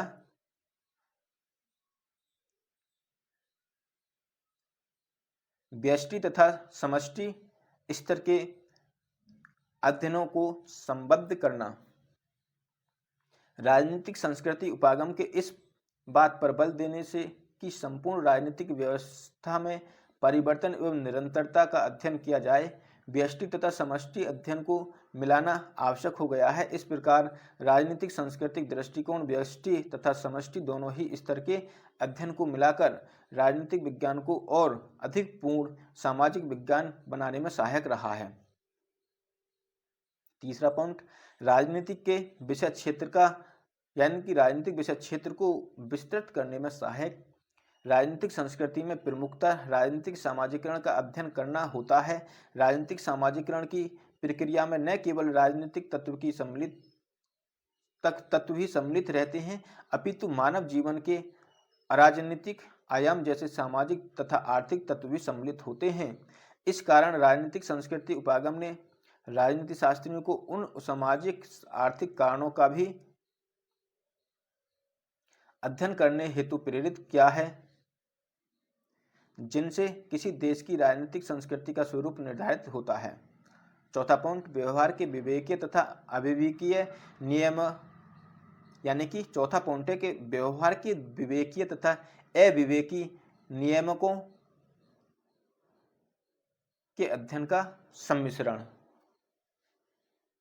तो राजनीतिक संस्कृति उपागम ने व्यक्तियों की क्रियाओं के बुद्धि संगत कारकों के अध्ययन के साथ ही साथ व्यवहार के अधिक गुप्त अविवेक नियामकों के अध्ययन को भी प्रोत्साहन दिया है। अब राष्ट्रीय चरित्र का प्रत्यय जो कुल मिलाकर अपने में जड़ सा था तथा नवीन समाजों में राजनीतिक व्यवहार को समझने में अधिक सहायक नहीं रहा था, उनके स्थान पर राजनीतिक संस्कृति की अवधारणा का उपयोगी प्रचलन हो गया। राजनीतिक संस्कृति उपागम से इन समाजों में राजनीतिक व्यवहार पर अधिक अच्छा प्रकाश डालना ही संभव ही नहीं हुआ, अपितु यह तथ्यपरक शोध के आधार पर करना संभव बना। 5वां पॉइंट हो जाएगा आपका राजनीतिक विकास की विभिन्न दिशाओं को समझने में सहायक। तो राजनीतिक संस्कृति उपागम ने यह समझने में भी सहायता की कि विभिन्न राजनीतिक समाज किस कारण राजनीतिक विकास की अलग अलग दिशाओं में जाने लगे हैं। इससे यह भी स्पष्ट हुआ कि राजनीतिक व्यवस्था सामाजिक, आर्थिक तथा राजनीतिक बंधनों से बंधी होने पर भी राजनीतिक पतन और अग्रसर किस कारणवश होने लगती हैं। उपरोक्त विवेचन के आधार पर यह कहा जा सकता है कि राजनीतिक संस्कृति का उपागम तुलनात्मक राजनीतिक विश्लेषणों में बहुत उपयोगी है। यह राजनीतिक आधुनिकीकरण के उपागम की कमियों की पूर्ति करने वाला उपागम माना गया है। तो ये क्वेश्चन आपका कंप्लीट। यदि आपको वीडियो पसंद आई हो तो प्लीज़ वीडियो को लाइक करके अपने फ्रेंडों को शेयर कर दें ताकि ऐसी वीडियो आपको मिलती रहे। और अगले क्वेश्चन की तरफ चलते हैं। ये भी आपका बहुत ही महत्वपूर्ण क्वेश्चन है। प्रश्न, राजनीतिक दल से आप क्या समझते हैं? लोकतंत्र में राजनीतिक दलों के कार्यों भूमिका का उल्लेख कीजिए, अथवा लोकतंत्र राजनीतिक दलों से प्राणवंत यानी कि लोकतंत्र राजनीतिक दलों से प्राणवंत होता है। आप राजनीतिक दलों की आवश्यकताओं को दृष्टिगत रखते हुए इस कथन की व्याख्या कीजिए। तो साथियों, यदि आपको वीडियो पसंद आए तो प्लीज़ वीडियो को लाइक कर दें और हमारे चैनल को सब्सक्राइब कर लें ताकि ऐसी और वीडियो आपको मिलती रहे। इसका उत्तर हो जाएगा राजनीतिक दल का अर्थ एवं परिभाषाएं। अर्थ हो जाएगा जब कुछ व्यक्तियों का समूह राजनीतिक सत्ता की प्राप्ति हेतु संगठित होता है और संवैधानिक साधनों के द्वारा शासन की सत्ता पर अधिकार स्थापित करने का प्रयास करता है, तो उस व्यक्ति समूह को हम राजनीतिक दल कहते हैं। इस प्रकार राजनीतिक दल व्यक्तियों का वह संगठित समूह है जो राजनीतिक उद्देश्यों की पूर्ति करने के लिए सरकार पर नियंत्रण स्थापित करने का सतत प्रयास करता है, सरकार के गठन का प्रयास करता है तथा विद्यमान सरकार के अपदस्थ करने का प्रयत्न करता है। परिभाषा इसकी निम्न है। प्रमुख विद्वानों ने राजनीतिक दल को निम्नलिखित शब्दों में परिभाषित किया है। तो पहला हो जाएगा गैटिल के अनुसार, तो राजनीतिक दल नागरिकों का वह समुदाय है जो राजनीतिक इकाई के रूप में कार्य करता है और मतदान की अपनी शक्ति का प्रयोग करके सरकार को नियंत्रण करना चाहता है। गिल क्राइस्ट के अनुसार एक राजनीतिक दल उन नागरिकों का संगठित समूह है जिनके राजनीतिक विचार एक समान होते हैं तथा जो एक राजनीतिक इकाई की तरह कार्य करके सरकार को नियंत्रित करने का प्रयास करते हैं। तीसरा, वर्ग के अनुसार राजनीतिक दल किन्हीं विशेष सिद्धांतों के अनुसार सम्मिलित प्रयत्नों द्वारा सार्वजनिक हितों में वृद्धि करने के लिए उद्देश्य से संगठित हुए नागरिकों का समुदाय है। चौथा, प्रोफेसर लिकोक के अनुसार राजनीतिक दल से हमारा तात्पर्य नागरिकों के उस संगठित समूह से होता है जो एक राजनीतिक इकाई के रूप में कार्य करते हैं। अगला हो जाएगा मैकाइवर के अनुसार राजनीतिक दल एक ऐसा समुदाय है जो किसी ऐसे सिद्धांत अथवा ऐसी नीति के समर्थन के लिए संगठित हुआ है जिसे वह वैधानिक साधनों से सरकार का आधार बनाना चाहता हो। अगला हो जाएगा लोकतंत्र में राजनीतिक दलों के कार्यों यानी कार्य अथवा भूमिका। लोकतंत्र में राजनीतिक दलों के कार्य एवं भूमिका या अथवा भूमिका। लोकतंत्र में राजनीतिक दलों के प्रमुख कार्य निम्नलिखित हैं। पहला हो जाएगा लोकमत का निर्माण। तो लोकतंत्र के लिए राजनीतिक दल अनिवार्य है। इनका प्रमुख कार्य लोकमत का निर्माण करना है। जनता वर्तमान समय के जटिल राजनीतिक प्रश्नों को स्वयं नहीं समझ पाती है। राजनीतिक दल जनता का ध्यान इन समस्याओं की ओर आकर्षित करने के लिए इन्हें सरल रूप में जनता के समक्ष प्रस्तुत करते हैं। जनता अपने विचारों तथा हितों के अनुरूप किसी न किसी राजनीतिक दल के विचारों अथवा कार्यक्रम में रुचि लेना प्रारंभ कर देती है। इस प्रक्रिया के माध्यम से लोकमत का निर्माण संभव हो पाता है। दूसरा हो जाएगा निर्वाचनों में सहभागिता। निर्वाचनों में सहभागिता राजनीतिक दल ही चुनाव को संभव बनाते हैं। वर्तमान में मताधिकार बहुत व्यापक और विस्तृत होता है। ऐसी स्थिति में राजनीतिक दल ही निर्वाचनों में उम्मीदवार खड़ा करते हैं, प्रचार करते हैं, साधन एकत्र करते हैं और जनता के समक्ष चुनावी कार्यक्रम प्रस्तुत करते हैं। तीसरा, सरकार का गठन। राजनीतिक दल चुनाव के माध्यम से सरकार का गठन करते हैं। यदि विधायिका पृथक पृथक विचारों के व्यक्तियों का समूह रहे तो स्थिति सरकार का गठन करना असंभव है। अध्यक्षात्मक सरकार में भी राष्ट्रपति का चुनाव, मंत्रिपरिषद का गठन तथा शासन का संचालन कठिन हो जाएगा। राजनीतिक दलों के अभाव में संसदीय शासन एक दिन भी नहीं चल सकता है, क्योंकि सरकार के अस्तित्व के लिए सदन के स्पष्ट बहुमत की आवश्यकता होती है। यह बहुमत राजनीतिक दलों के माध्यम से ही प्राप्त किया जा सकता है। अध्यक्षात्मक शासन में भी दल के अभाव में शासन व्यवस्था गतिरोध एवं संघर्ष की स्थिति में परिवर्तित हो जाएगी। अगला पॉइंट है शासन सत्ता को मर्यादित करना। लोकतंत्र में विरोधी दल शासन की अनुचित नीतियों की आलोचना करके सत्तारूढ़ दल के अत्याचार को रोकते हैं। वे सरकार के जनहित विरोधी प्रस्तावों, योजनाओं व कानूनों की आलोचना करते हैं, जबकि सत्तारूढ़ दल दोष रहित होने का प्रयत्न करता है। संगठित विरोधी दल शासन की निरंकुशता, अंकुशता तथा भ्रष्टाचार पर सबसे बड़े अंकुश हैं। विरोधी दल लोकतंत्र की रक्षा करता है। अगला हो जाएगा आपका पांचवा पॉइंट कि शासन के विभागों में एकता तथा समन्वय स्थापित करना। सरकार आंगिक इकाई के रूप में कार्य करती है, जिसके कुशल एवं सफल संचालन के लिए विभिन्न विभागों में एकता तथा सहयोग होना आवश्यक है, यानी कि एकता और सहयोग होना आवश्यक है। संसदीय शासन में व्यवस्थापिका में जिस दल का बहुमत होता है वही सरकार का गठन करता है। कानून निर्माण में प्रशासन की शक्ति एक स्थान पर होने से तथा दलीय अनुशासन के कारण आवश्यक कानूनों का निर्माण संभव होता है। संसदीय शासन प्रणाली में तो राजनीतिक दलों के द्वारा ही विधायिका तथा कार्यपालिका में सहयोग तथा सामंजस्य की स्थिति उत्पन्न की जाती है। अगला पॉइंट हो जाएगा आपका राजनीतिक चेतना जागृत करना। राजनीतिक चेतना जागृत करना, इसको देखते हैं। यदि साथियों आपको वीडियो पसंद आ रही हो तो प्लीज़ वीडियो को एक बार लाइक जरूर कर दें और हमारे चैनल को सब्सक्राइब कर लें, ताकि ऐसी वीडियो आपको मिलती रहे। राजनीतिक दल राजनीतिक चेतना का महत्वपूर्ण साधन है। ये जनता को राजनीतिक शिक्षा प्रदान करते हैं। सार्वजनिक सभा, प्रचार, वाद विवाद, साहित्य वितरण तथा समाचारों के माध्यम से दल जनता को राजनीतिक रूप से जागृत और शिक्षित करते हैं। लोकप्रियता बढ़ाकर राजनीतिक शक्ति पर अधिकार स्थापित करने के लिए दल जो कुछ करते हैं वह राजनीतिक शिक्षा का साधन है।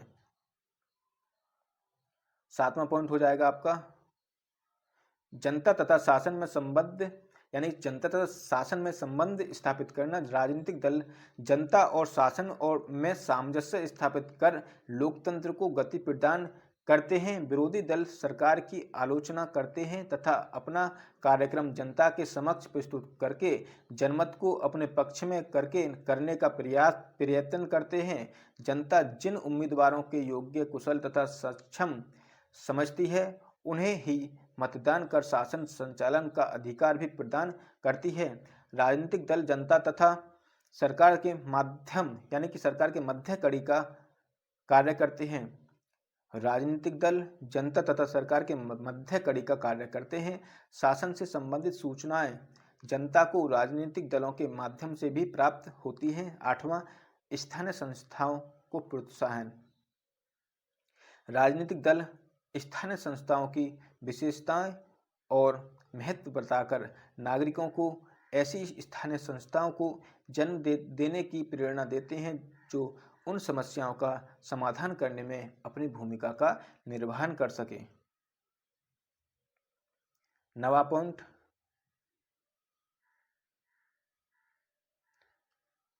सामाजिक और सांस्कृतिक कार्य। राजनीतिक दल महत्वपूर्ण सामाजिक एवं सांस्कृतिक कार्यों को भी संपन्न करते हैं। 10वां, शासन की आलोचना। तो निर्वाचन में जिस दल को बहुमत प्राप्त न हो तो वह प्रतिपक्ष के रूप में महत्वपूर्ण भूमिका का निर्वहन करता है। प्रतिपक्ष के रूप में उसका यह कर्तव्य हो जाता है कि वह शासन को सचेत रखे, वह सरकार की सकारात्मक आलोचना करके वैकल्पिक नीतियों प्रस्तुत करता है तथा सरकार को रचनात्मक सहयोग प्रदान करता है। विपक्षी दल शासन की कमजोरियों को जनता के सामने रखकर उसके विरुद्ध लोकमत तैयार करता है। लोकतांत्रिक शासन प्रणाली में राजनीतिक दलों के कार्य इतने महत्वपूर्ण होते हैं कि राजनीतिक दल लोकतांत्रिक शासन प्रणाली में अनिवार्य माने जाते हैं। फाइनर के अनुसार राजनीतिक दल समस्त राष्ट्र को बंधुत्व के सूत्र में संगठित करते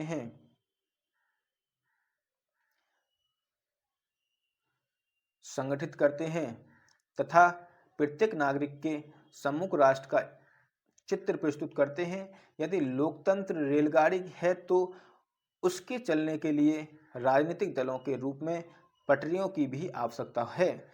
राजनीतिक दल लोकतंत्र रूपी शरीर के ढांचे को भरने के लिए मांस तथा रक्त का कार्य करते हैं। तो साथियों, यदि आपको वीडियो पसंद आई हो तो वीडियो को लाइक कर दें ताकि ऐसे और वीडियो आपको मिलती रहे। तो चलिए यहीं तक। यदि आपको वीडियो पसंद आई हो तो प्लीज़ वीडियो को लाइक करके अपने फ्रेंडों को शेयर कर दें। तो जय हिंद साथियों।